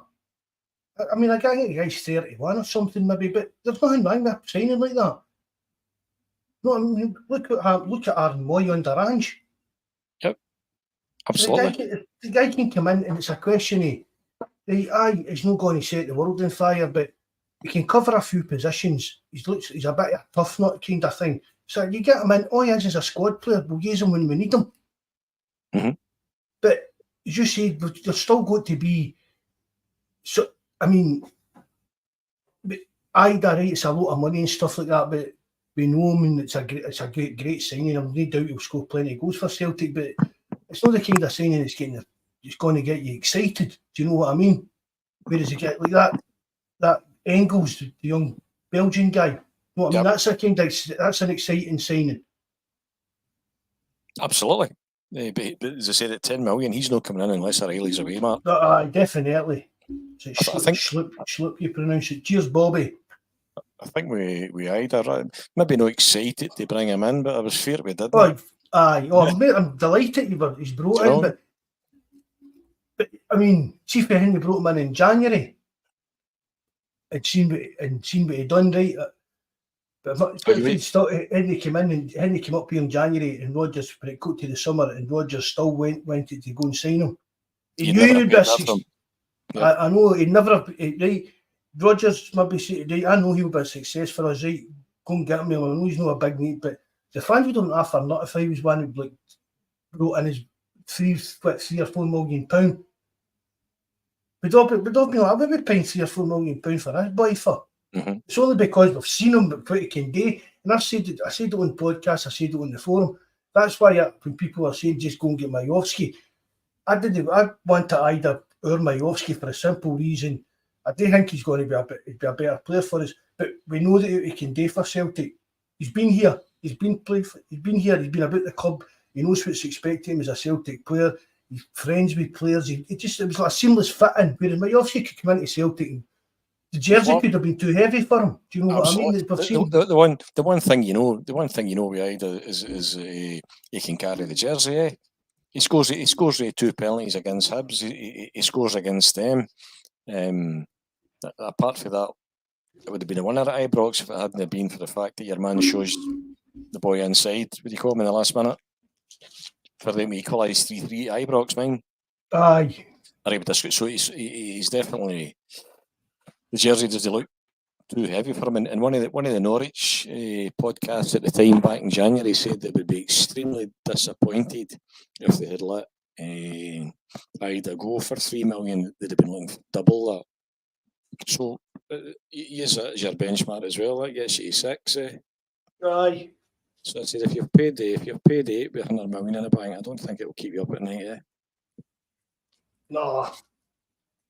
They've done you more than scores a goal for his version of the Champions League to get us a draw or something like that, and that's the extra money covered or not, isn't it? He's already paid himself, man. He's already paid himself because he played a massive part in you getting there. Arguably, you wouldn't be in the Champions League if Idah hadn't been there and you hadn't won the league. And that's before you mention the cup. So I think he'll be a cracking player for us. I think he'll go to prove how good an actual player he can be. Who's that, Idah?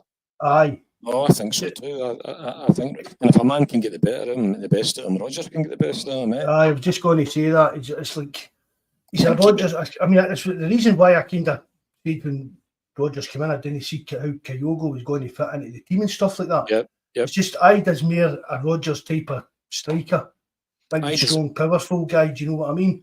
Idah's performance when you turned Kilmarnock over and the run into winning the league was just sensational. He's hard up play. He just gives you a different option for Kyogo, doesn't he? He's link up play. He can run the channels. He's got a lot to his game, And he shoved one. I can't mind what one of the hands was that he shoved in their arse as well. And I thought it just shows he's got that wee bit of. He's obviously got that wee bit of dig. He's a Celtic fan, and he wanted to come here. He's got a lot of ticks in the box. I would have keep your eye on Idah, Bernardo and Kuhn, and see the development potential you might see in the 3 places this year with Rodgers coaching them. Well, I mean, that's the thing. I mean, and that, see again, John, going back to last summer, that again shows you how poor the recruitment was, because we know that Rodgers improves players. That's what he does. That's what he kind of aim in life is, winning football games, but improving players. Yep. And you can't polish a turd there. Exactly, that's what I was just going to say. There was nothing even there that he could kind of work with. The only one that kind of get any kind of sniff was Palmer, wasn't it? Yep, aye. Yeah, so, I see Quan's, is it Quan? It's away to Hibs. Hibs and aye, for all the rest of them. I think potentially he might still see something in holding Thiago home. To me, there's a player in there as well. But Rodgers said him and Big Bosun said that they need to work harder and stuff like that. Yeah. So I think home maybe end up getting out and loan this season. Especially again if they link to we've got Bernardo back, if the links with Luke McCowan, and if Matt O'Reilly goes and they bring in his replacement. You know what I mean? Where does home fit into that kind of pecking order after Rodgers coming out and saying that he needs to do better and work harder and stuff? Mm-hmm. So I wouldn't be surprised to see it. I wouldn't be totally surprised to see him getting sold maybe, but I definitely wouldn't be surprised to see him getting out and loan. I just don't see where home fits into the squad if what we think's going to happen happens. It would be hard to, if you were a betting man, it would be hard to see that somebody's not going to hit the magic 25 million mark with I mean, I think if who has been stuffing on about him? About 45 bids for him. Atlanta. There's still Atlanta's in about there, but I mean, if they were trying to buy your motor, you'd have been changing your mobile number, They've had 5 goals trying to get to. What about 25 million did you not get the first time, I know, but see the thing about it, and I feel a bit sorry for Atlanta. You see the boy that Matt O'Reilly's replacing. Hold on, I'm going to Google it so I see it right. Cook Miners, right? Atlanta tell Juventus we want 60 million euros, I think it was, for him. Right? They're like, no, we'll give you 50. They agreed terms on the contract and everything back in March with Juventus. And they're just haggling over the price, and then Cook Miners, he went and straight and just refused to train and all that kind of stuff. And they kind of forced at Atlanta, well, we need to just take the 50 million. You know what I mean? Juventus and Cook Miners basically forced Atlanta to take the £50 million rather than get the price that they wanted. I'm not saying Matt O'Reilly's got to do that, because we can tell Matt O'Reilly the way he's still playing the game. Matt O'Reilly's leaving it to his agent and that to deal with. He's not going to push to leave. If a right deal comes in, he'll go. Do you know what I mean? But I said all along, I don't think O'Reilly was the type to push it. If nobody met the asking price, I don't think he'd have took the huff for it that kind of way. But it was a bit, I can see Atlanta's kind of, I mean, we're faulting Atlanta for doing it, but we're slagging the board for doing it with Big Idah. Yep. And again, it's what I said, people go when we're talking, somebody said that earlier on, they'll only take loans with this option to buy. But the option to buy doesn't set a fee. as we saw with the Bernardo stuff, because it was all a case of, we've got an option to buy him at £6 million. You've got that option to buy him, but you might say, right, that's our option, but no, we're not going to pay that. We just need to bin. We need to bin what we've paid for Idah. I mean, Turner said there as well. You know, Idah's goals win you the double, £8.5 million. Aye. 40 million. It's a fucking no-brainer, and it's just the reason his price doubled was because of how successful he was when he came up here. So you could have got him. You'd have got him cheaper if he'd have flopped. What one do you want? I know. Aye, exactly. That's the bottom line. You have to pay a bit extra because the boy's already paid himself. So it's just, as I said, if we paid an extra 2 million or 3 million from we earn $1 million in the bank, it's not worth losing any sleep about it. No, as I said earlier, John, if that's who Rodgers tells them we want it, I've not got a problem with that. See if Rodgers turns around and says to Celtic, that's the player I want. I don't care what it costs, that's who I want. As long as it's within reason, obviously, do you know what I mean? I've not got a problem with that. You know what, that's just football, John. We get hung up on the kind of finance stuff, things like that. We're that invested in the club. We want to know every detail of everything that's going on and stuff. Do you know what I mean? But see, I think we should be grateful that, as I say to you, that Rodgers is here. I would actually, if I was sitting in the Celtic board, I would be more worried about my future than I would be worried about Rodgers' future. Aye, definitely. I think if you look at either Mark Lowell, Michael Nicholson, the boy Mackay, or Rodgers, I know what one I think's got the strongest hand here. Oh, aye. And but the way it's actually you throw Peter Lawwell into that mix as well. See until Celtic get a director of football in, it's until they do that. For me, the manager's got to have the final say on it, at least who they're signing for the first team. Yep. Because if they're obviously the scouts have all got an input and stuff like that, but that should be football men talking about that. You know what I mean? Michael Nicholson and Mackay should have done today with the football side of deciding who we buy. You should be listening to the manager when he says, right, that's out of the list of who possibles to go for him. If you can't get him, go for him, and that's what we need to do. Because there's nobody further up the food chain at Celtic with the knowledge of football than Brendan Rodgers. So the football buck has got to stop with him. Stop there, yeah. And what should be above that, and isn't there as a director of football? Aye. And is this, John, what we're talking about earlier with guys like, we've not got anybody capable with a vision of how to move the club as a whole forward? Is that part of the fear? That's fear to make decisions or let other people make decisions that cost a lot of money? I think there's loads of things in it. I remember being with a company just as a consultant. I didn't work for the company years ago, and I minded thinking with the guy that owned the company. I think see if you want this company to go to the next level. The probably company was turning over $200 million. And you're thinking, see if you want this company to go to the next level, you're going to need to go and get somebody else that can, because you can't. And he was the owner. And he owned it. Aye. Well, that's fair dues, I know. Do you know? Aye, there's your own limitations. Absolutely. The most important thing you can know. Loads of folk have said to me over the years, what's the most important thing you know? I said, oh, that's dead easy. I know what I don't know. Do you know what I mean? But I know what I don't know, and I always knew where to go and get somebody that was better than me, whatever aspect I needed to do. Yeah. And people in that position will go and put somebody better in about them. I just don't see that in the Celtic board. I look at Michael Nicholson. I just don't see him as the CEO with the vision and the strategy. Aye, just even when you look at the guy, John, he just isn't. Even in Who's a Snitch, thanks for coming in, mate. Even when you look at the guy, it's not like that. I don't know.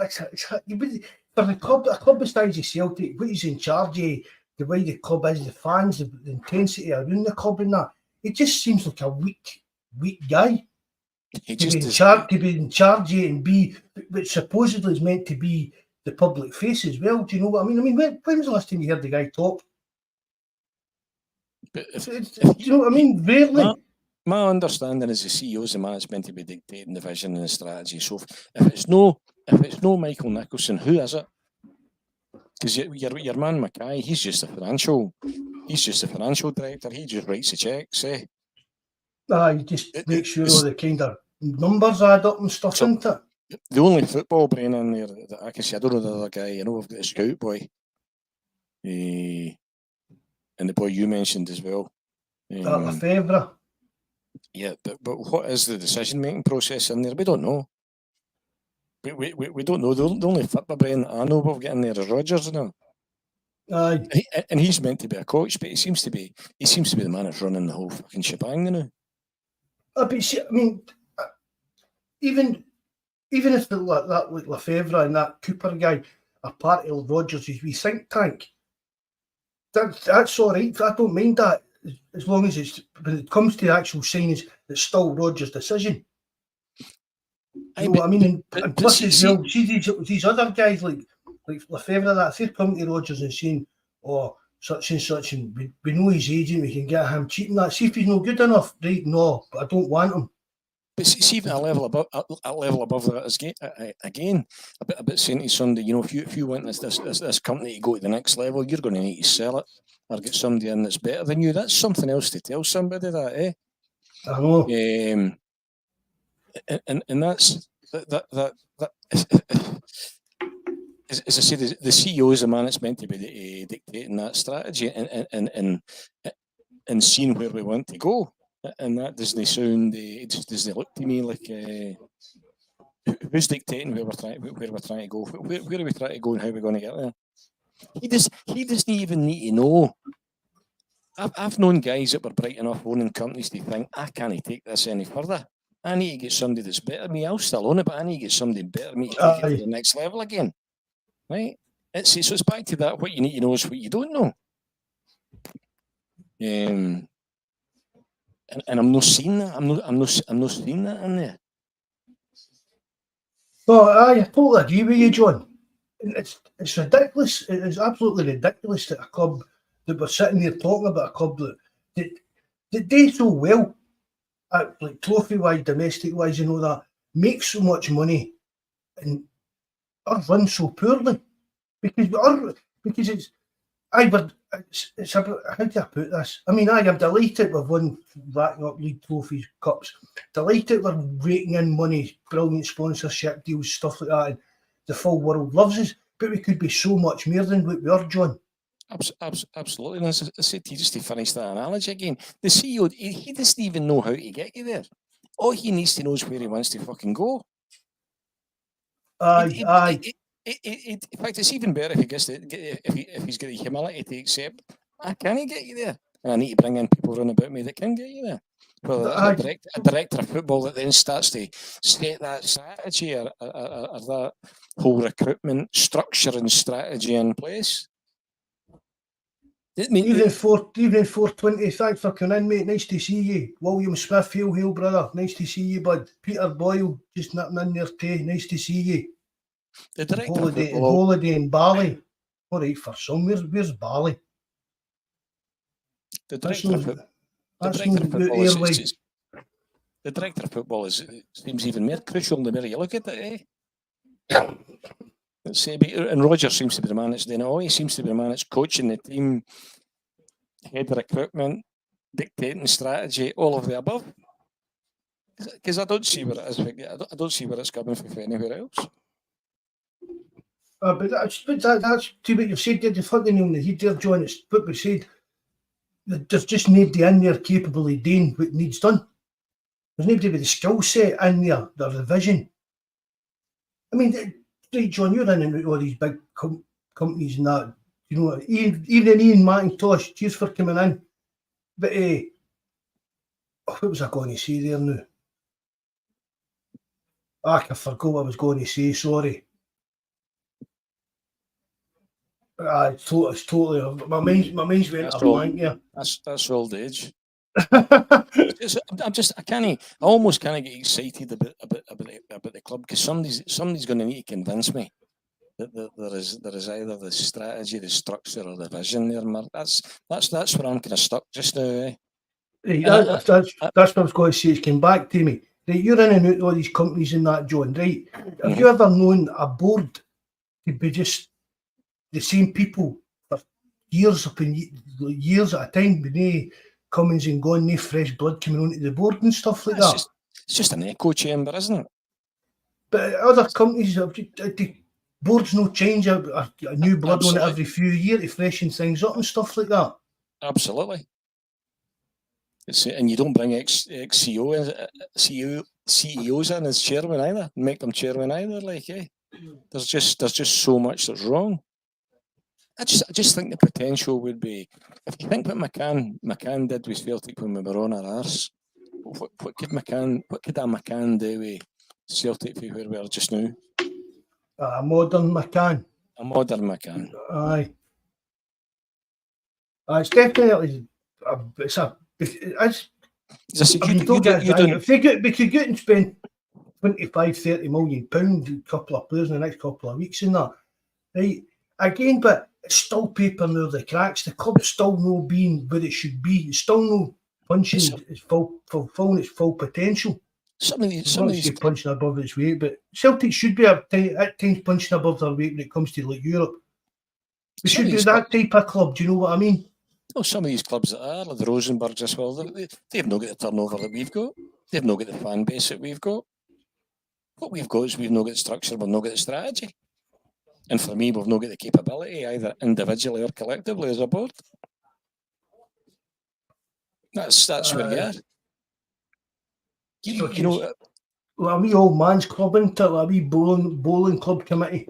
I think I've seen some of those 3 people on the board with 60-year service between them. You know, Brian Wilson. What's Brian Wilson contributing to you know? You've got guys on there that are on record. Brian Wilson, Ian Banker is saying no point in competing and investing to compete in Europe. We should be world just to participate. As long as that's just the attitude, you're going nowhere, eh? Aye, while at the same time in that you're sitting, I know it's all the Europa League in that, but you're sitting watching them getting to finals and stuff like that. They've been to 2 finals since we've been to 1. You know, and you say you've got guys in your board coming out and saying we should just be lucky to be there. Right? Maybe in the Champions League, because we've said it before. It's a bit. It's hard. It would be hard for Celtic to get like finish second in the Champions League when you see the amount of other big teams in that's in it. But now this level with this new league in that, we should at least be minimum aiming for that middle section to get into the playoff rounds. So what's your target to finish 24th or better than? Aye. That's all you need to do, John, and you're getting a playoff round to get into the last 16. And see if we can finish in that. The top 8 get straight through. Then the 9 down to 24 playing playoffs, and the rest of them all good. Celtic. I'm not saying we should be in that top 8, but Celtic as a club need to be in that middle section of that. See, if we don't, it's absolutely embarrassing. It'll be absolutely mortifying if we don't finish in the middle section of that. I agree. As I said, I'm kind of looking beyond that as well. Just what I said to you right at the beginning as well. This is the last year where you've automatic qualification as well. Next year you don't have that. As the product that you're trying to market, can it still bring 60,000 people to Celtic Park week in and week out for the foreseeable future? I'm not convinced of that. And that to me, where in at every level, their business model is just fundamentally flawed. When's the next kind of change in the coefficients? Do you know? Is it a 5-year cycle? I don't know. I don't know. But it's extremely concerning that this is your last year of automatic qualification, eh? Aye. You're just doing again, but you're back. I mean, again, getting back to this with the board, even when we need to qualify, are they going to have the people, the players in place to qualify, or are we going to go back to gambling on qualifying and then scrambling about trying to get signings over the line? You're back to there again, aren't you? I'm interested to see. We've got 2 weeks of the window left. I'm interested to see. You'll have all your answers, but I've deliberately didn't come on. When I saw, I didn't want to shatter some of the positivity on the banner page. I thought I'm better just not saying anything now. But I had, and nobody would be happy to be proved wrong than me. Nobody. If I have to come back on here and eat humble pie, I will be absolutely delighted, and I might even buy the Champions League package. Yeah. But as it stands now, I'm thinking, nah. As I say, I'm just putting all my eggs in the Rodgers basket and hoping that that's the only basket we've got. I hope that he pulls it out the bag. That's the only basket you've got. We should be extremely grateful. And this is coming from a man that didn't want him back. I know. We should be extremely grateful that he's. I remember at one of the first games back, he just walked up the tunnel, and I thought, thank goodness you just walked up the tunnel. I'm glad you didn't have the balls to try to walk around the park here, because I always go and stand beside the Green Brigade to clap the team and the manager in a bit. Right. But at the end of the season, there he done it, and I thought, you know what? You've earned the fucking right to walk back around the park again. Aye. I mean, you've got to even give him his credit. He read the room well for even the fans. You know what I mean? He did take it, like, kind of what you're talking about. He never just breezed in or different. Oh, I'm back. Applause me. Let me hear you singing the Brendan Rodgers song and that. He did. He kept his wee bit to a distance. He sensed that there was a kind of breaking of the ice between him and the support. It was Saget Kilmarnock that night. I think that's the first time it was sang. That night, we're talking about Idah's performance at Kilmarnock. Aye, that was the first night to sang it, wasn't it? I think that was the first. But as I said, just the things he managed off the park. You know, even the petty stuff like that with the lassie to the BBC and that. As I said, the board let him down massively in the super transfer window. He has a bad situation. The Green Brigade ban, the Palestine, but the narrative of it is the Scottish press, the good girl gate, fucking all of that, and somewhere in the middle, you know. And I say to you, you could say loads of things about him, but I said I wouldn't want to run about him, but he's got fucking balls like a rhino. I thought when he said we'll write her in the ending here, we'll write her in narrative. I thought, man, Joe, you can't hold that against him. He delivered, and I'm not sure there's many could have. No, a lot of managers would have crumbled under all that pressure. The way, I mean, it's the way he was wrote off. He came back in the door with everybody, and a lot of Celtic fans. You know what I mean? Because there was that time until the ice was broke, that a lot of Celtic fans weren't happy about him. I'm including Angie in this. I think you got to remember, Rodgers he understands the club, he understands the support, he understands the politics of the club. Aye, and somehow through some kind of mixture of all that, he managed to navigate what he navigated. Mm-hmm. I mean, that Hearts game, after Hearts game with the penalty there never was, and your man gets sent off. He knows when he calls out the referee, he knows he's getting fucking disciplined for that. There's one word the rules tell you can't say. It's incompetence, and that's the word he uses. But again, he'll have thought about that. He'll have known exactly what he was doing. There's no word comes out of Rodgers' mouth he's not thought about. He's like a politician, isn't he? Yep, very, very, very much so. He doesn't say he's worth listening to. Aye, definitely, man. If he says something, so I'll just need to see what happens between now and the next fortnight. I say, Brendan will sort it out. We'll be happy chappies. No, actually, at the end of last year, I felt fucking bad about burning his back when he left the first time. So I did. Did you go buy another one? No. That's terrible. I know, I couldn't get out of the Danny McRae story. That just finished me. But I've managed to delete that from my memory as well. So, Hey, well, days and then John, that's 8:30. it was good to Overview, talk. man. Good to talk to you anyway, and a few. We always need to get you on, man. It's good to get you on. Aye, what happened to Big Jerry there? His phone packed in. The message is here. Is that right? His phone died. Aye, his phone it overheated. His phone overheated. His phone overheated. I don't even start me about phones, man. Right, John, I had a phone, right, and honestly, it didn't even pick up 4G. It was still on 3G. All I used it for was phoning taxis to get me to chapel and home, or if I had to go to the doctors or stuff like that. That's all I used it for. But eventually died on us, right? So I'll go and get a phone. So I looked up what's the cheapest phone I could get, and I was doing one, right, and it was £9.99 a month. And I was paying £7, £6.99 for my airtime thing anyway, just on my SIM card, so it only cost me an extra £3. Phone came, it's quite a fancy one, and that. Oh, for God's sake, man, see the hassle I've got to try to sign to get it gone.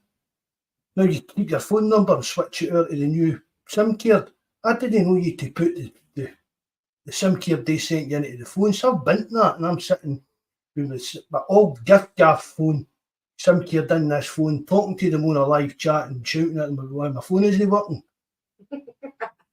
It turns out, they said, have you put the new SIM card in it? And I'm like, no, how does that work? Because that's only got another number. It's just confused me so badly the last 2 days, sir.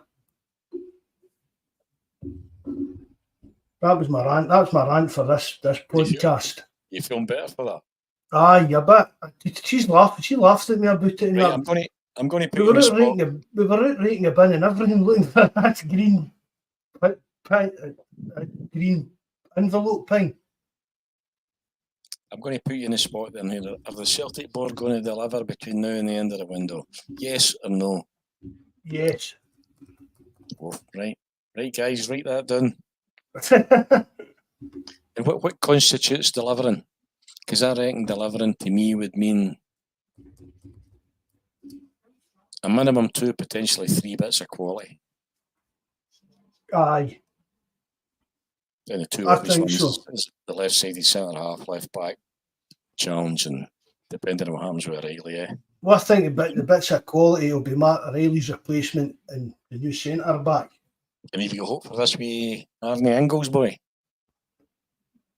Aye, I think the fact when the Champions League might swing that. I mean, Apparently they said they would like to come. Aye. See, I mean, there'll be other teams in for him, do you know what I mean? But it's meant to be the Champions League could swing it for us. To say that's the other worrying thing about this whole long-term business model is once you've no go at that, there is the carrot, is the attraction of these guys, Just need to make sure we're like qualifying then, John. That's all we need to do. Aye, but that's absolutely. So for me, it would be something coming for that's better than Scales, something coming that's better than to challenge Greg Taylor. Roger, you still know whether you need some in the middle of the park if Riley is going. I'm not convinced we will bring in another winger, and Rogers he spoke about a third striker as well, and can he be Mikey Johnson? I don't think. That was a dull one he took the other night there. Aye. What do you think? No, I can't see it. Nah. Can't see that. I can't see it being Mikey Johnson. No, I think he's burning his bridges with Rogers, I think. Even just down to the fact he's been down there playing in England week in, week out. Surely wants to get back to playing week in, week out. Yeah. You know what I mean? I think once you've had a taste for that, it kind of makes, you know what I mean? See, look, now, if you're a young player, it's terms, for fuck's sake, IFP Stoke. Anytime Mikey Johnson gets mentioned terms because I feel nut. I think keep your eyes on under Rogers. I think if there's one thing we know he can do is develop players. Keep your eyes on Bernardo, Idah and Kuhn, and I think if he can take the 3 of them upper level, you could have something in your hands here with 3 of them. See that Owen Beck, I know, see if we brought him in, Mhm. See under Rodgers, I wouldn't be surprised if he, by the time we come here next season, that Owen Beck's our first choice left back. That's the boy it was in D, wasn't it? Aye. Aye, We tried to bring him in the January, mind. Aye, but Klopp didn't. He played him fucking half an hour for Liverpool and that scuppered that when he couldn't play with, isn't it? So that's it. Is it a finished article? No. See if it was a finished article, John. He wouldn't be Celtic. Aye, exactly. It wouldn't be Celtic. That's right. What's your thinking? You asked me right at the beginning there. Have you? I've heard you. I've seen you in the podcast that you on the banner page. Did you have a kind of inkling that Kyogo was away? I just cannot see it. I certainly know we're sitting here with, when you're only sitting here with the lone striker before Idah come back there. But the changing agent's always a worry for me. I know you did say that. Aye. You know what I mean? That's always a worry for me because there's obviously, but you're only changing an agent if there's money to be made. He doesn't look unhappy, and Rogers. So, John? No, I don't think so. Do you think so? Aye, do you? I was talking to Mikey about it the other day. He said, "Do you know think he looks a bit subdued?" Aye. It's just I don't know. It's even we're going out and spending £9.5 million on a striker. Are we going to just go with horses for courses kind of thing? So some games it's going to be Kyogo, some games it's going to be Idah that's starting. Is it going to be this is your starting striker? Kyogo's he going to be happy sitting there on the bench if he's not going to be? I certainly don't think he's not going to bring in another. He's not going to bring in another first choice. I mean, you're only playing with one striker. I don't think he can bring in another first choice. Like for example, Majowski was never coming again when you've already got Idah and you've got Kyogo there. No chance. You bring in another first choice striker, one of them's away, and he's not. I've not heard Rodgers say anything that to suggest for 1 minute. I've never heard one bit of criticism of Kyogo coming for Rodgers. Oh no, neither have I. I mean, they done a wee kind of bit in an interview talking about what he was changing his tactics to kind of get the best out of Kyogo and that. I think the wee man's looked buzzing for the command again. He's looked alive. I would like to see him leaving. Well, I'd like to see him getting back to the form we've seen him under Ange. But he's playing him in a different. He's not playing him off the shoulder like that. And he said his comment there was, "I don't need Kyogo scoring 30, 40 goals a season. I need him bringing other people into the game as well." Whether or no Kyogo's happy playing that role, I know that's maybe there's an answer in there. I don't know, but I'd be disappointed the day that Kyogo leaves. I think he's been fantastic for us. I know you've always been a wee bit reserved about him in that respect, haven't you? Aye. I think he scored a few. I mean, all this talk about being the best striker for Larson and that, I've no having that at all. That's a big ask as well. I think MD that shouts that for the rooftops has forgot about some of the strikers that we have had since then. I mean, even Lee Griffiths. Yeah. And I hated Lee Griffiths. I didn't like him as a man. Do you know what I mean? Just his personal life and that. I didn't like the guy before he came to Celtic. I didn't like him as a man when he was at Celtic, but he could score a goal. You see that photograph I sent you and Jerry the other week there with Tommy Burns into with what he'd signed around about him. Andres Tom. Aye. Cadeti. Do you know the one I mean? Aye. It was a Cadeti. Van Hooydonk, Andres Tom, Paul McStay, and Tommy Boyd was there. I thought, man, you could do a bit of that. Aye, definitely. Love Tom Boyd, man. Still love him. Aye. Definitely. Absolutely. Right. Anyway, thanks very much for having us on. No bother, John. It's a long time. It's a long time since 6 o'clock this morning. Is that when you've been up for? Aye. So it's time for my flash. It's really my flash time. Before I go to my bed. We need to get you on there often, do you know what I mean? I know you can't do Sundays, so we need to get you on there midweek ones and that. It's always good to get you on, bud. Aye. It was nice to be on. It was nice to see everybody's comments as well and to have the crack. Thanks very much again. Good to speak to you. No bother, John. Hey, Everybody, look after yourselves and God bless. Good night, John. God bless. Good night, guys. Cheers now. Bye. Hey, thanks very much to John there, the Bishop, for coming on. Big Jerry, his phone died and he bolted. And Greg was going to come on, but I thought we were full. We were going to have a full panel tonight. So Greg, sorry about that, mate. You know you're all more than welcome as well. Hope you all enjoyed it, lads. Thanks very much for tuning in. Everybody in live chat, everybody that listens back. Remember, hit the like button. If you know how to leave a comment as well. Good night, lads. Hail, God bless.